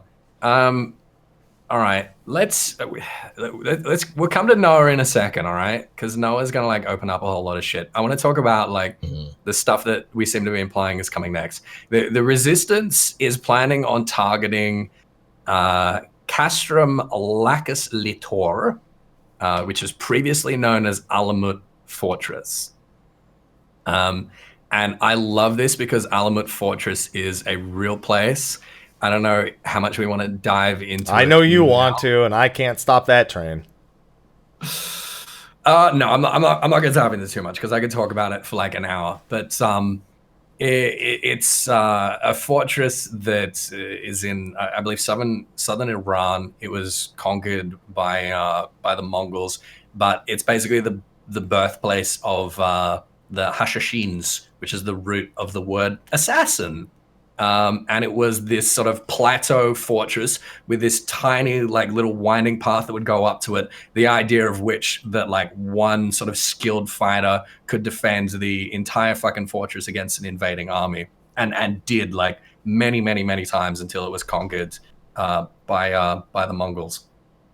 Yeah, they've basically taken this like 1-for-1 for Alamut Fortress in northern Bojar.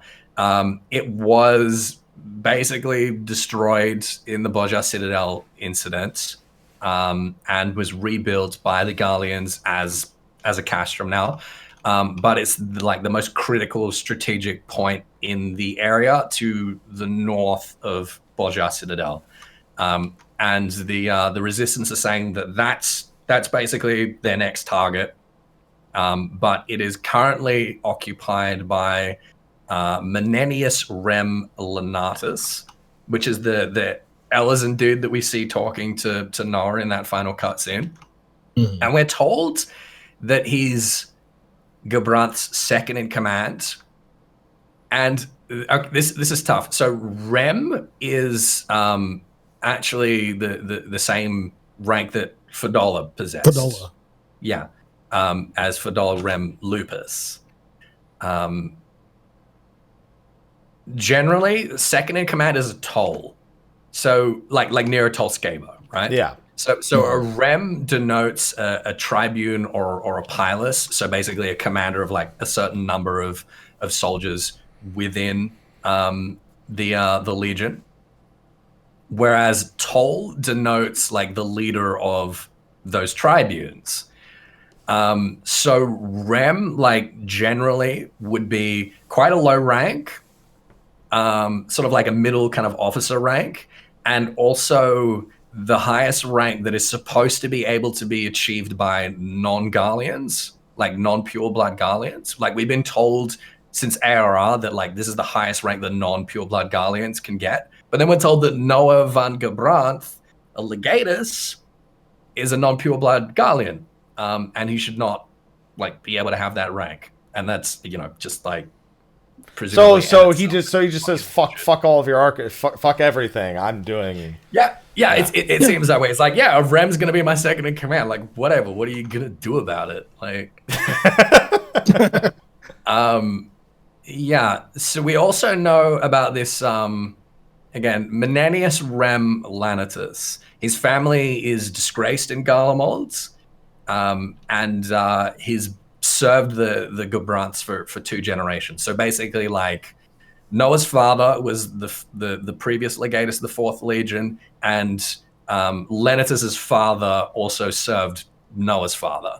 So it's basically like this kind of I don't know what you call it. It's like it'd be like Alfred's father being the butler for the Waynes. Yeah.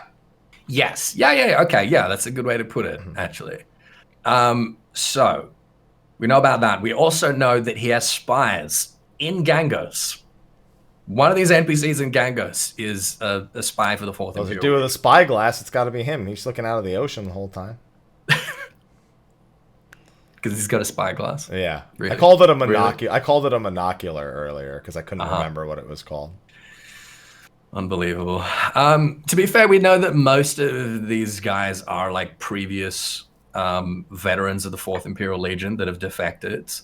But any one of them could be a spy. Dude, what if that's not Makoto? That's her twin. That's our identical twin sister. That's her, and she's working with the Garleans. You know what? I hate it. I hate it like so much, but you could be right. Don't give it credence. God damn it. You could be right. Oh my god, that would make me so mad, but you're probably right. No, it's not even. Why would she even waste the time to tell us she has an identical? That would give weight to the thought. Who knows? I just like upsetting you. Normally, I do that by failing at Zivia, but here is how I have to do it. I'm thinking it's Messia. Really? You think it's her? Yeah. Is that the row? That's the row. All right. Yeah. No. No. Just because she's not a Hrothgar, is that why? No. I reckon it's gonna be one of the Hrothgar. It's not even that. It's just like it has to be somebody really close to the chain of command, really close in the chain of command, or really high up. And I just feel like it's a little bit of that. I'm going to be honest. I think it would be more likely that it is a Hrothgar, that it's like a Hrothgar okay, so yeah. Marsak was he the one with the glasses. The one that we're basically first introduced to. He's like the liaison between the Resistance and basically their allies. I feel like he would be in the best position to kind of like make reports. He's like coming and going a lot. Like he's liaising. He's literally liaising between the Bosjan Resistance and the Dalmascan Resistance. It would take him through Rabanastar quite often. I think it's either got to be him or it's got to be Basharshan, who was a medic with the Fourth Imperial Legion, but he's also like the leader of their resistance. So that would be kind of weird.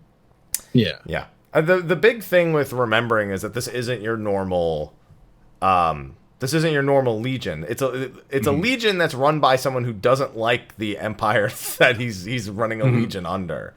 And we've already established he doesn't give a fuck about what their rules are. It's like he has his own fucking Splinter Cell. Like, essentially, yeah. He is a loose cannon in a sense. Yeah. All right. So let's talk about Noah. One more thing I want to note in terms of things that are coming up to us. We've got this Menenius Rem Lanitus in Alamut, or Castrum Lacus Lutor, as it's called now. We've also got, apparently currently en route to Bozja, is a guy named Lionsas Helsos, who is a Beastmaster. Yes.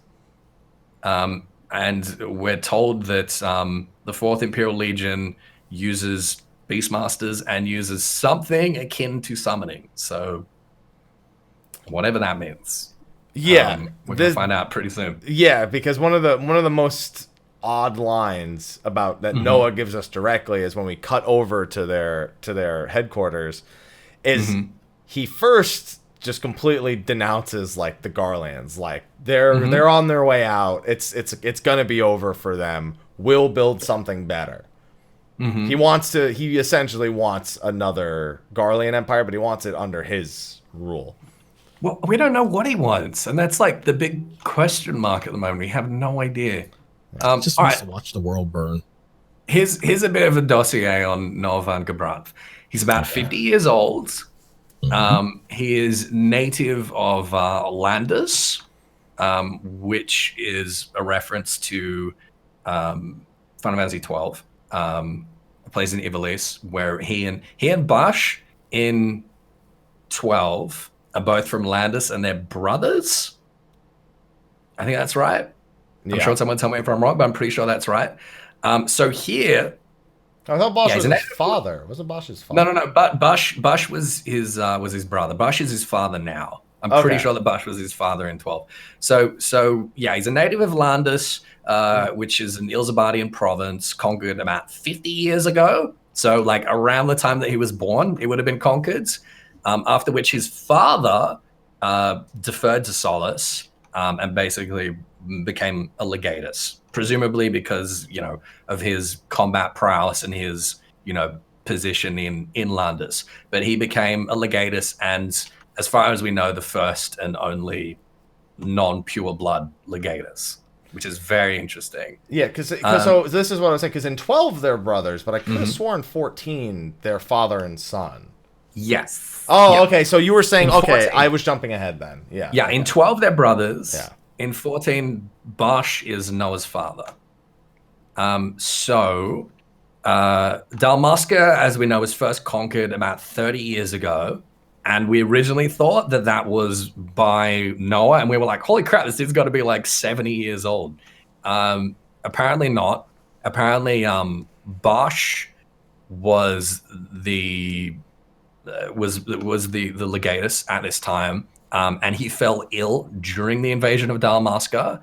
And basically Noah succeeded him at that point. And he was only 20 years old when he did so. So like one of the if not like the youngest legatus ever. Bosch fell mysteriously ill, died about 2 years later. So that's what we know about him. We know the Fourth Legion, as you suggested, is primarily a foreign legion. So it's made up by almost entirely non-Garlean purebloods. And they are fiercely loyal to Gabranth over, you know, the Empire or anything else.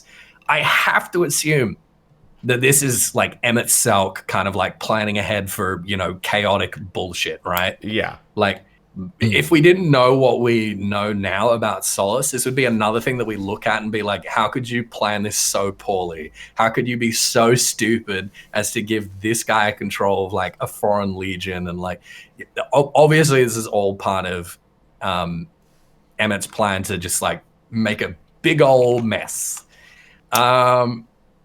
Yeah, Physiological Gabranth, they unlike the other legions, they don't really use Magitech like at all. They have a lot of mages. They use Beast Mastery is the way that it's put. If that's not Beast Master confirmed, then I don't know what the hell is. I think we can safely say that's Beast Master confirmed. Yeah, it's the next limited job, yeah. I mean, probably. And techniques akin to summoning is what we're told. I imagine that means we'll see like summoners, basically, that are using kind of weird eggies, maybe. Well, there's one interesting thing to note is that when Noah gets the information about the Bajans preparing to march, you know, they're getting ready for battle, he says he not only, you know, calls the Garleans, like says they're going to fall over. He says that they'll not only succeed them and build something new, but they'll do it using the very thing they hated most, which would theoretically, which would be icons. He says something way more like precise to that point. Yeah. He says the Lady of Blades will soon be in play. That's a Gunhildr primal, y'all. Yeah. There's a lot of people be. have gone down the route of maybe it's like Asura or something. No, but like that's Gunhildr's Blades, Lady of Blades. Yeah, that's a Gunhildr primal, and that's that like relief that we see, and we saw we saw this in the trailer as well. And I was thinking like it looks something like a Ronkin depiction of Heidelin or something like that. Yeah. It's Gunhildr. It's definitely Gunhildr. The Lady of Blades will soon be in play. He's planning on facilitating a summoning of Gunhildr. And is going to use that against us somehow. Wait. So he's playing this in Valname at the moment. Yeah, and that's what I'm saying. Like,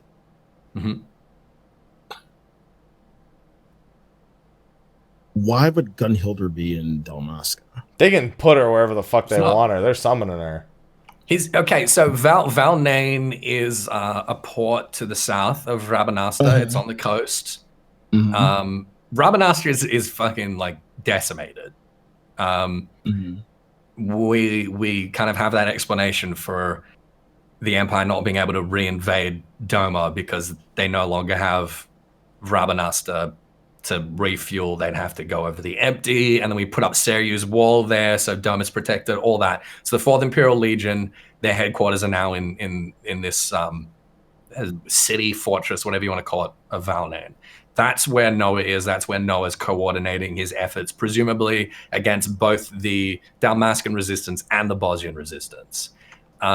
And the dude that he's talking to, the dude that he's making these plans with, is the dude that's commanding this castrum to the north of Bosja, which is what the Bosnian resistance is trying to take next. So they're going to facilitate a summoning of Gunhildr there somewhere in and around this castrum that we're trying to invade. He's also got a spy there. That's all going to come to a head next chapter, presumably. Yeah. I'd assume that Gunhildr would be part of BA2. You think so? I think so. You think? I think the next BA will be the literal taking of the castrum. So do you think that's going to be the next chapter? Yeah. That would be great. That would be awesome, because I was, thinking we were going to have to wait until like the end before we got BA2. But if we get it, as like the next thing, that would be awesome. Here's the thing. I don't think BA2 is not happening until 0.55. I don't think they're waiting that long. I think that I'm holding on to the expectation that they're going to streamline it so it's a standard thing that you expect to do. Not necessarily a mandatory thing, but something you expect to do and you dedicate your time to exploration content. Because before, you were only dedicating yourself to the story and the relic. The relic is no longer a mandatory portion of it. Why else am I, like, if I choose to, I can never do exploration content and still finish the relic. You can't just, and you also the story is going to continue one way or the other. Right, but BA2 can't be gating the relic. No, that's what I'm saying. What I'm saying is I expect a lot of Baldessian Arsenal equivalents to appear. And I don't think we necessarily have to deal with this unless we actually take back the cash from this way. I'm trying to formulate it properly, but essentially I think she's a part of that. I don't think they're gonna make her like the new extreme, like the in between extreme that we got like with Varys, because that's the other alternative for me. Is that even though you go through the story, she's part of a solo instance, and then there's an extreme for her. I think that would have to be it though, because so if she's in the BA equivalent, right, that means that she's not in the story instance because she can't be gating the relic. Right. Unless she's part of the story instance, and then they somehow integrate her. And then they put her in there as well. Yeah. Yeah. I was thinking more of the lines of like, there would be a story instance with her that the kind of surrounds of Alamut would be the exploration zone, and that the castrum proper would be like the story instance zone. But having that, I mean, maybe it could be both. Maybe it could be like the single player story instance zone, and we fight Gunhildr at the end of that, and then like rather than having an extreme mode, we get like a BA sort of equivalent like rehash of this instance. That would be interesting. There's a few possibilities that's laid out. I just think we're gonna have way more BAs. I don't think it's just gonna be BA2 and done. I think there's gonna be a BA 234 for 0.35, 0.45, 0.55. Otherwise, why else am I going to go through? Like, if I really want to know the story, why would I put up with the exploration zone? Even if I like the content, like, just think about the difference in access to the story versus just because you're going to have to level. They already confirmed there's going to be like an elemental level equivalent and shit in the new one. They need something that sits at the end of that isn't the relic weapon. But to do that repeatedly, like over a short amount of time. Fuck it, we ain't getting a deep dungeon. They got time. That's true. I mean, it's true, but fuck it, we got less dungeons. They got time. You see, okay, so I would have thought like open world zones, like, you know, similar like elemental levels, all that kind of stuff. But now we got this idea of like dreamscapes, memoryscapes. Mm-hmm. We're so not done with those. We're so not done with those. Right, but what I'm thinking now is like, is it out of the question that maybe we're not even going to any of these Bosjan zones physically? Maybe we have elemental levels because we're in a fucking dream, right? And it's like dream levels or something, mind levels, memory levels. I don't know. Like, again, there's always some sort of like lore explanation of why we have this leveling process. And it can't just be like an ordinary open world zone in that case. No, that's why Tartarus and the ether being warped because of Dalamud were so like. That's why those were such strong opinions of mine based on the thing, because those would give you reason. Mm-hmm. I'm just excited, man. I don't think I've ever actually been excited for a relic before, and for not even the relic, because I don't give a fuck about the weapon. I'll just raid. I don't give a fuck. But I'm in it for the lore. Yeah, I'm really struggling to think where Tartarus comes in now. Tartarus is a weapon. Yeah, not a location. Yeah, it's not a place. It's not like a direct kind of reference to this layer of Greek hell. Tartarus is a weapon. It is the weapon that created the Ridorana Cataract. It basically blasted a giant hole, like fucking Death Star style, down through Galg, into the center of the earth, which is why there's that crazy, like, massive waterfall there. And basically, everyone on the planet thinks that it's the entrance to the hell of water as a result. But what Noah believes is that it was caused by this weapon, Tartarus, that he's studied, gotten a hold of. I don't know. I don't know what he's going to do with it. I don't know how. We don't even fully understand it, because when it's used against us, we're sent through a portal to what looks to be another part of the lighthouse in Ridorana. Right. And then if you don't get out quick enough, boom. Essentially. So the question is the portal part of it, or is the portal just them sending you to a place that's separate from it? Because then there's also the S rank in Raktica, which makes direct reference to Tartarus as well, and it's a question of, and it's a question of, is that the same magics that invoked it? The Ronkins have similar access to knowledge like that, or is it? Yeah, it would be weird because even the S rank says, just literally whispers the word Tartarus, when they're out of combat.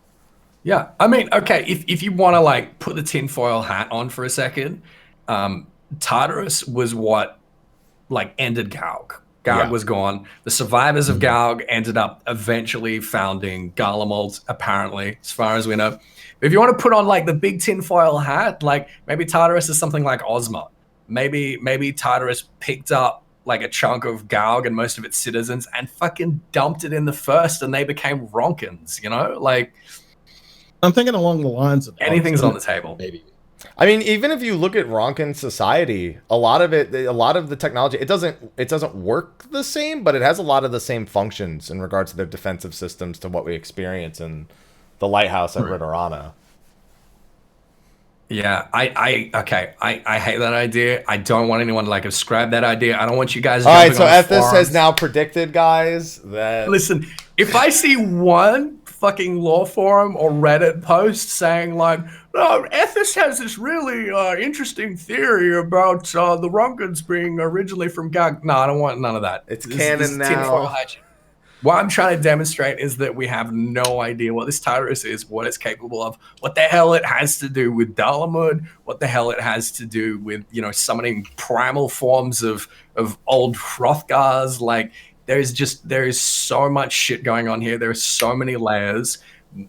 We got like these exposition dumps that kind of change the way we think about a lot of stuff, and we're going to be getting these like every single chapter now. Like, it's anyone's game at the moment. Yeah, the Great Serpent of Galg. Yeah, of course. Oh, fuck. I shouldn't open my mouth. I just keep my mouth closed. The Great Serpent of Galg. Listen, you put here's the thing, you made the tinfoil hat and put it on someone else. I did. Yeah. I did. I put it on me and I put it on everyone else. I'm sorry, guys. There you go. I actually think that would be fascinating, but at the same time, I wouldn't. It'd be weird. It'd be really, really. Now I need to go back through the lighthouse and see if we see any depictions of the serpent. Just look along the walls on the outside. If we see the serpent, then we know. I will scream. I will not scree. I will scream. No, he will scree. I will not. Scree. I refuse. That's how I imagine it sounds. I need to hear it. Scree. It's okay. Nah. Everyone's can scree away. Yeah, this is the foil, the tinfoil tent. Would you like to get in my tinfoil tent? That'd get hot, man. You can make some hot dogs in there. All right. Oh, God. Come join my tinfoil fucking city. My tinfoil commune. It's called the Amarat. Mm-hmm. Yeah, pretty much. Pretty much, actually.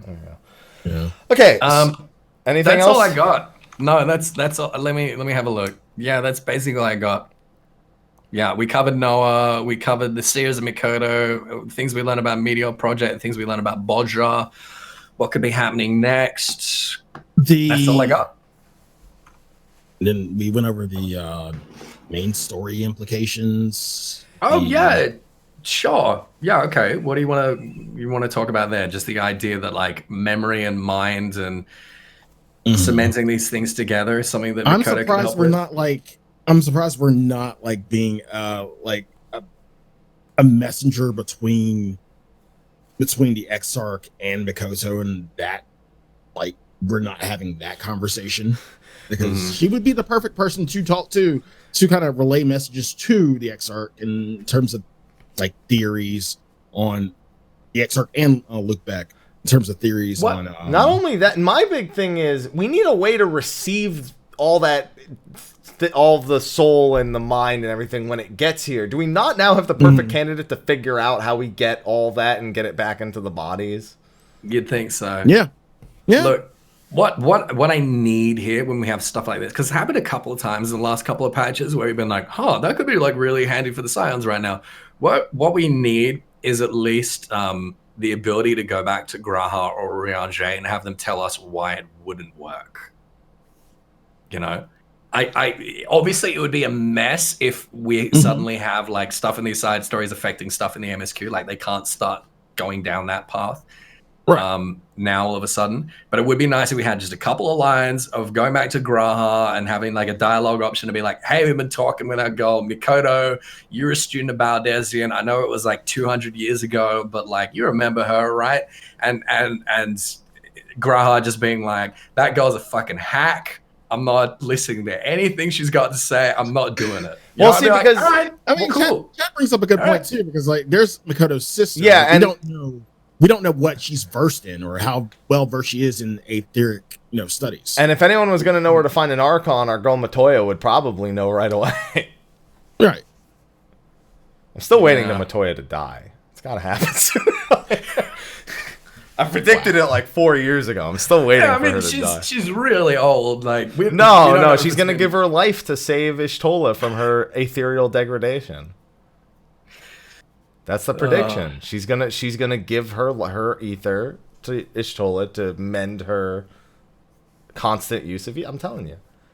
And what? Give Y'shtola like another 5 years? No. She's gonna mend it. Hasn't got She's that gonna much give her. life She's gonna give her whole life to mend it. Yeah, again, like all 5 years of it. Nah, dude, she's been alive long enough. She's just gonna stick around. She'll outlive all of us, man. Wow. Matoya outlive all of us. I mean, Unless she she sacrifices herself for Y'shtola, then she probably won't. Calling it. That's my tinfoil hat. That's my tent. Okay. Sorry, that's my tinfoil tent that looks like a fucking cat tower right now. No, that one's definitely more realistic for sure. Definitely. Okay. All right. And yeah, that's. I listen. The identical sister thing isn't a mistake. They mention it for a good reason. It's gonna get utilized somewhere down the line. What's with identical twins and Sharlayan? Why does this keep happening? I mean, maybe that's part of the conspiracy. Maybe goes back to the whole, logarithmic spiral and Amarant thing. Man, we are just going nuts with the conspiracy theories today. You know what? Fuck it. Let's do this. Straight line. Amarant, Sharlayan, logarithmic spirals. Sharlayan was founded by Ascians. They have Ascian secrets. You know what? Let's take it a step further. All of the twins in Sharlayan are shards of the same soul. There you go.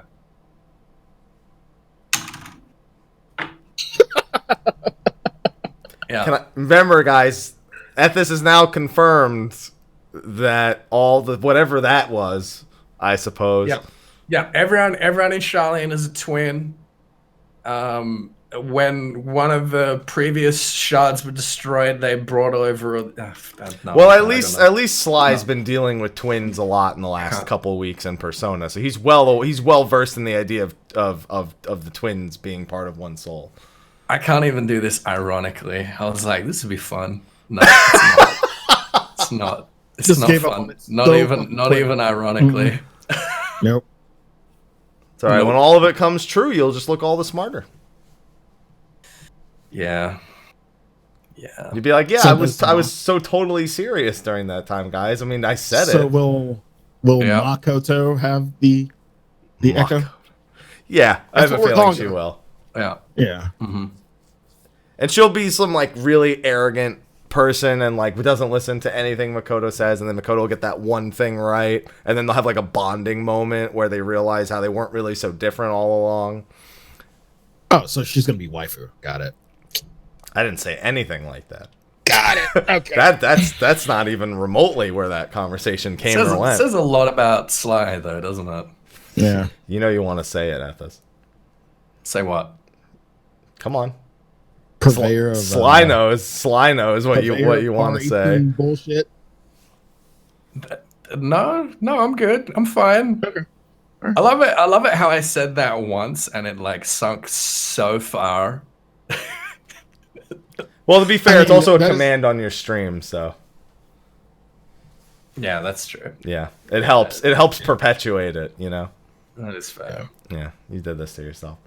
Okay, unless there's anything else main story implication wise that you want to discuss, there's only one other quick thing that we got to talk about here at the end. No, I'm good. Oh yeah, I'm tired. Yeah, Hi, tired. I'm happy. There you go. Yeah, will it mess things up if I turn off my camera right now? Yeah, it probably would, but I don't know. I think so. Yeah. Good. No, it didn't. Oh, it didn't? No, it didn't screw anything up. As a matter of fact. Oh wow. Damn it. Yeah, your attempt has failed. Oh, you could turn it back on now. I didn't think he was going to be honest. I was like, that's staying off, isn't it? Okay. All right, what we got? Okay, so before we go, and well, by the way, yes, we know we skipped entirely over the crafter and gather relics. Just so you know. I just don't care. Sky Steel tools. Like, we're not the people to talk about them. Let's be Oddly very specific honest thing. about that. There are oddly specific things, and I need a lore reason for oddly specific things, and I'll try to dig deep. Yeah, I don't know that there's no lore to it, but I know it's nothing I know. I don't think there is. I haven't dug into them yet. I've been too busy with other shit, honestly. Yeah. I will, and if there is lore to them, you guys will be hearing about it on Neozivia, so suck it. But until then... That's two questions we'll get wrong. One each. Yep. But until then, it's beyond our scope right now. So, sorry. Yep. All right. So, the only other thing to talk about is actually a pretty major thing now. In recent shows, we've of course made mention, both in our Patreon shoutouts and just our general speculation about what was going to be happening with 14 over the next, 6 months to a year. If the current pandemic that's affecting the world would impact Final Fantasy 14. Now, the last interview we actually had came out last week. It wasn't dated very recently, but it was dated recently enough that it was at least on the minds of Yoshida, and he had said that not as of that time it had not impacted development. However, after Japan has been put into a state of emergency, a lot of people have had to come up with ways to work from home, which is not a very common thing over in Japan. It now has impacted Final Fantasy XIV's development team, and in their process to make sure everyone is safe and healthy, which is of course the priority. The development team Yoshida himself has officially announced that there will 100% be a delay on patch 5.3 due to this. He won't commit to a time frame of a specific period. He would love to say 2-3 weeks, but it could be a month. They don't know yet. They haven't really deigned how quickly they'll be able to pursue or persist with development at this point. So they're still in the process of getting everyone set up to work from home, but there's all sorts of other issues, such as being able to record voice acting in certain languages, or, you know, the assets and how they get from point A to point B, and how feedback and quality assurance is all handled. So there's a whole detailed post about that, but we felt worth mentioning because obviously we want the development team. We want the community teams as well. You know, we talk a lot about the dev team, and I feel like we haven't given enough credence to also our team over in North America, teams over in Europe, all over the place, and them and their work environments as well. The safety is priority. But it doesn't change that people are now looking at 14 and wondering how much that impacts the game over the next however much time. And to that I say, bro, I can wait a month as long as people are healthy and safe. That's all I have to say. I've been said that. Yeah, like, but take all the time you fucking need. Yeah, but there are people who are like, oh, I guess that means the next raid tier will also be delayed a month, and I'm like, is that really the point of? Yeah, that's not really the take home here, is it? That's not really the take home. It's like, it means my relic will. And yes, I get that. Like, as people who are also stuck at home, quarantined as consumers, especially with funds and everything being a question mark for a lot of people, it's a fair enough thing to consider. But we felt it necessary because it obviously affects the show, State of the Realm, as well. So we wanted to express, again, we've expressed this before, but now that it's official, now that we have an actual statement, express our concern and support for that, and that we will still be doing State of the Realm, even during this delayed period. But reasonably, we can only do so many shows. So thus we have TBG. And this is why TBG is going to be a thing. So we wanted to take this double opportunity to make sure that we wish everyone safe and healthy who is working on the development team, any of the community teams around the world, and any of the Square Enix offices. And also let you guys know that we will be filtering in some non-Final Fantasy XIV podcasts that will be named appropriately. They will not be called State of the Realm. Obviously, we did one State of the Realm that wasn't about 14, and we learned our lesson about that. And thus, TBG was born, which was an idea that was born before all of this, but had never come to fruition, and will now be coming to fruition to fill in general gaming news or topics over the next several weeks. We'll probably be alternating, given if there's a week with news, we'll do it. If there's a week without news, we won't do State of the Realm, we'll do TBG instead. And those are looking to air Saturdays at noon, live on Twitch, and then they'll be on YouTube the following day. They will also be available in audio format as well. And we'll be doing Patreon shoutouts and Steel Series shoutouts and all that. TBG's talking about games, because in Jersey, we never say the A in about. So. Or the G in talking. Yeah, or the G in talking. So we talking. Technically, it's TAWKIN apostrophe. Talking. It's not like TORKEN. No, it's not torquing. That's too close to twerking, and we don't. Yeah, that's too close. No good.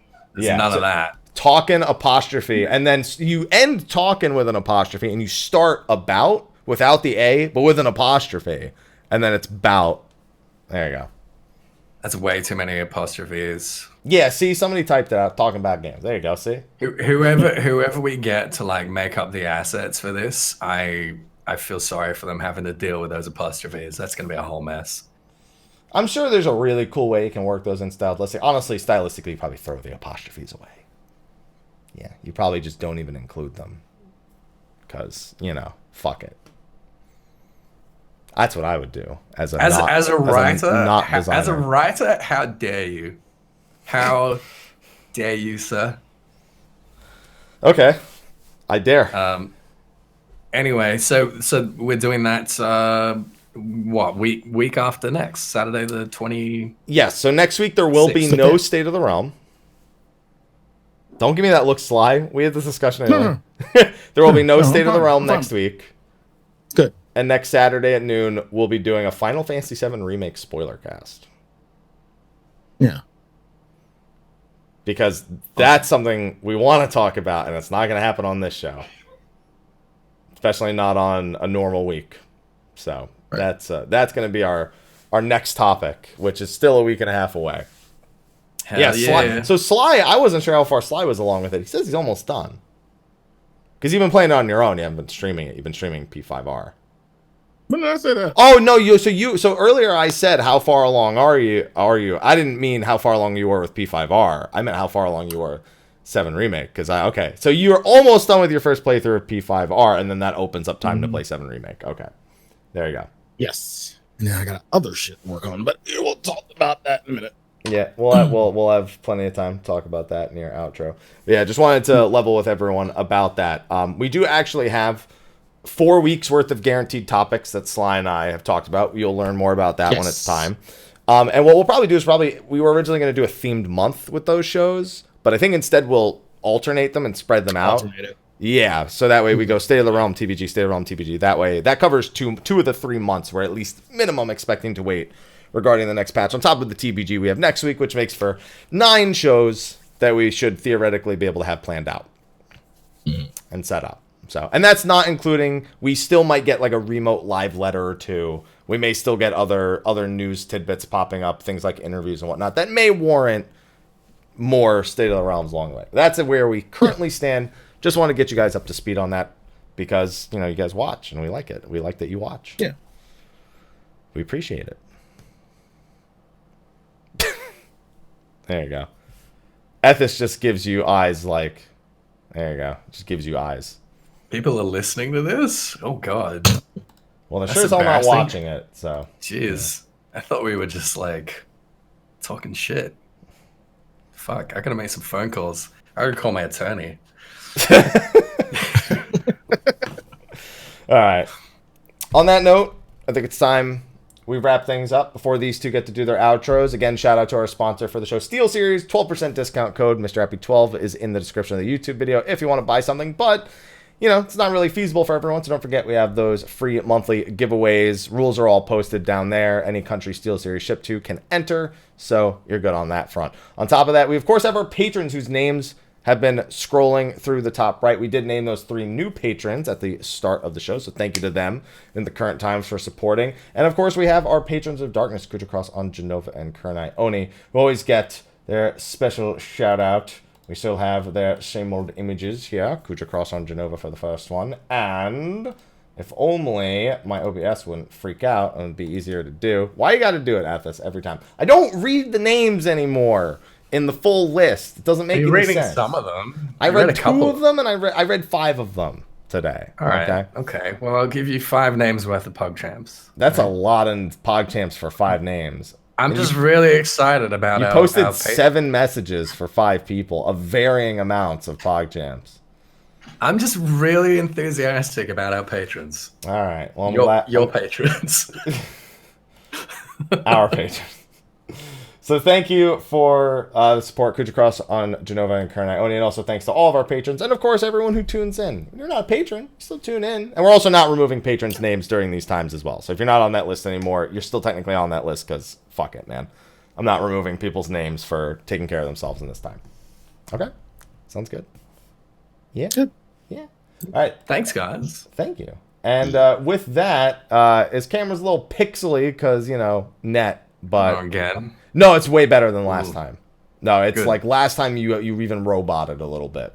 This time it's just slightly pixely. It's like 480p instead of 1080. Okay. Oh, yeah. Sorry about that, guys. No, it's fine. It just you know what? You look great in 480p. In 480p. Not so much. You're so beautiful in 480p. What about in 1080? Question. Is this my outro? Is that what I'm doing? Yeah, it sure is. I just want to let you know let them know before I made you full screen on that. All right. Well, thank you so much for watching, everyone. This is, oh my god, that is really pixelated. You can find me on Twitch, YouTube, Twitter, Instagram, Facebook, Google for various things that I've written for various publications. Ethys Asher and I'm normally in slightly higher quality than this, but that's me, and you know that. And we're playing the Final Fantasy VII remake at the moment. I think we're up to like chapter 12. I'm picking that up again tomorrow around like pretty early in the morning Pacific time, around like midday GMT. So yeah, come say hi. What about you, Slyh? How's Persona going for you? Great. Almost done, actually. Almost at the new content. But hi, I'm Slyh.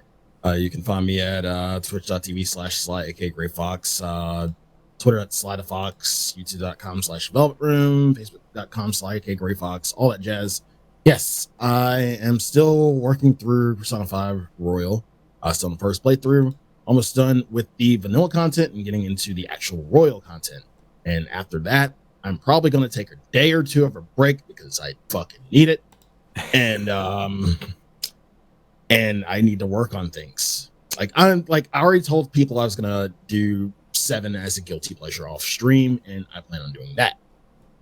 But even still, there's more things. There's fucking Sakura Wars at the end of the month, which I am really, really looking forward to. And yeah, just things. Please look forward to it. I'm happy. What about you? I mean, so the good news is, Ethys, it's not just solely your internet because yeah, Slide Pixels as well. He didn't literally until 5 seconds before I swapped to him. and then it started. So yeah, it's just Discord. Just consider it Discord. That's not all too surprising. Yeah. You know, we all know a lot of the services have been slightly disrupted, you know, due to overuse. I'm sure Discord's no different. I know I've had a few crashes here. But hey, everyone, I'm Mr. Happy127. You can find me Twitter, Twitch, Facebook, YouTube, and Instagram. It's been a hell of a last 2 weeks. Last night and only a little bit the night before were actually like my first great nights of sleep. And not because I couldn't sleep, but because I stayed up way too late playing Final Fantasy VII Remake, like way more than needed be, because I've already platinumed the game like 4 days ago at this point. Oh, jeez. I'm even going to be doing some any % runs on easy over the course of the week. Is that before or after rehab? Depends on when the group session is, I guess. But I think my next group session is Saturday at noon Pacific, so I think I can fit it in before then. Oh, good. Yeah, so I'll even be doing a little bit of 7 Remake any %. And we also have Trials of Mana on April 24th, which will be the day before the next show, actually. So we'll of course be diving into that. There's going to be a lot of distractions from 14. There's going to be a lot of not 14 content over the next couple months, because there's only so much you can realistically do over the next several months while we're waiting on the next piece of content. So finish up some old things. We got Versus videos that need to get finished. Caster Versus was actually supposed to be in the works, and then I had the review copy of 7 Remake, and that finished the script for it, and then saw my email and went, all right, this is shelved for now. All right, let's see what we got going on here. So yeah, we've got all the Verses to finish up. We've of course got State of the Realm TBG. Need to get assets actually made instead of the State of the Realm Redux assets that I currently have for TBG, where it's like a darker version of this without the Eorzeum map, in a sense. So it's gonna be a good time. We got some good things planned, you know. So if you're stuck inside, or you're an essential worker being a hero out there, you have some stuff to listen to, some stuff to watch. You know, you got all the stuff you can do with Twitch and YouTube and all that good stuff. Be safe, okay? be hygiene. Be hygiene. I know Eugene, but not hygiene. It's interesting. Okay. Okay. Yeah, don't look at me like that. Okay, and with that, we're going to wrap up and go over into a short post-show, so that way Ethys can head to Betty Bye, and then Slyh can go back to his regularly scheduled program, which I'm assuming will continue after this, since I interrupted you in the middle of P5R. It's fine. Yeah, but I mean, you're still going back to it after this, right? Yeah. Okay. Yeah. So everyone, we'll probably host Slyh after it's done. All right, we'll go to a short post show, and we will see you next week for talking about games, Final Fantasy VII Remake, Spoilercast. We will see you then. Until then, take care. Take care, everyone. See ya. Bye.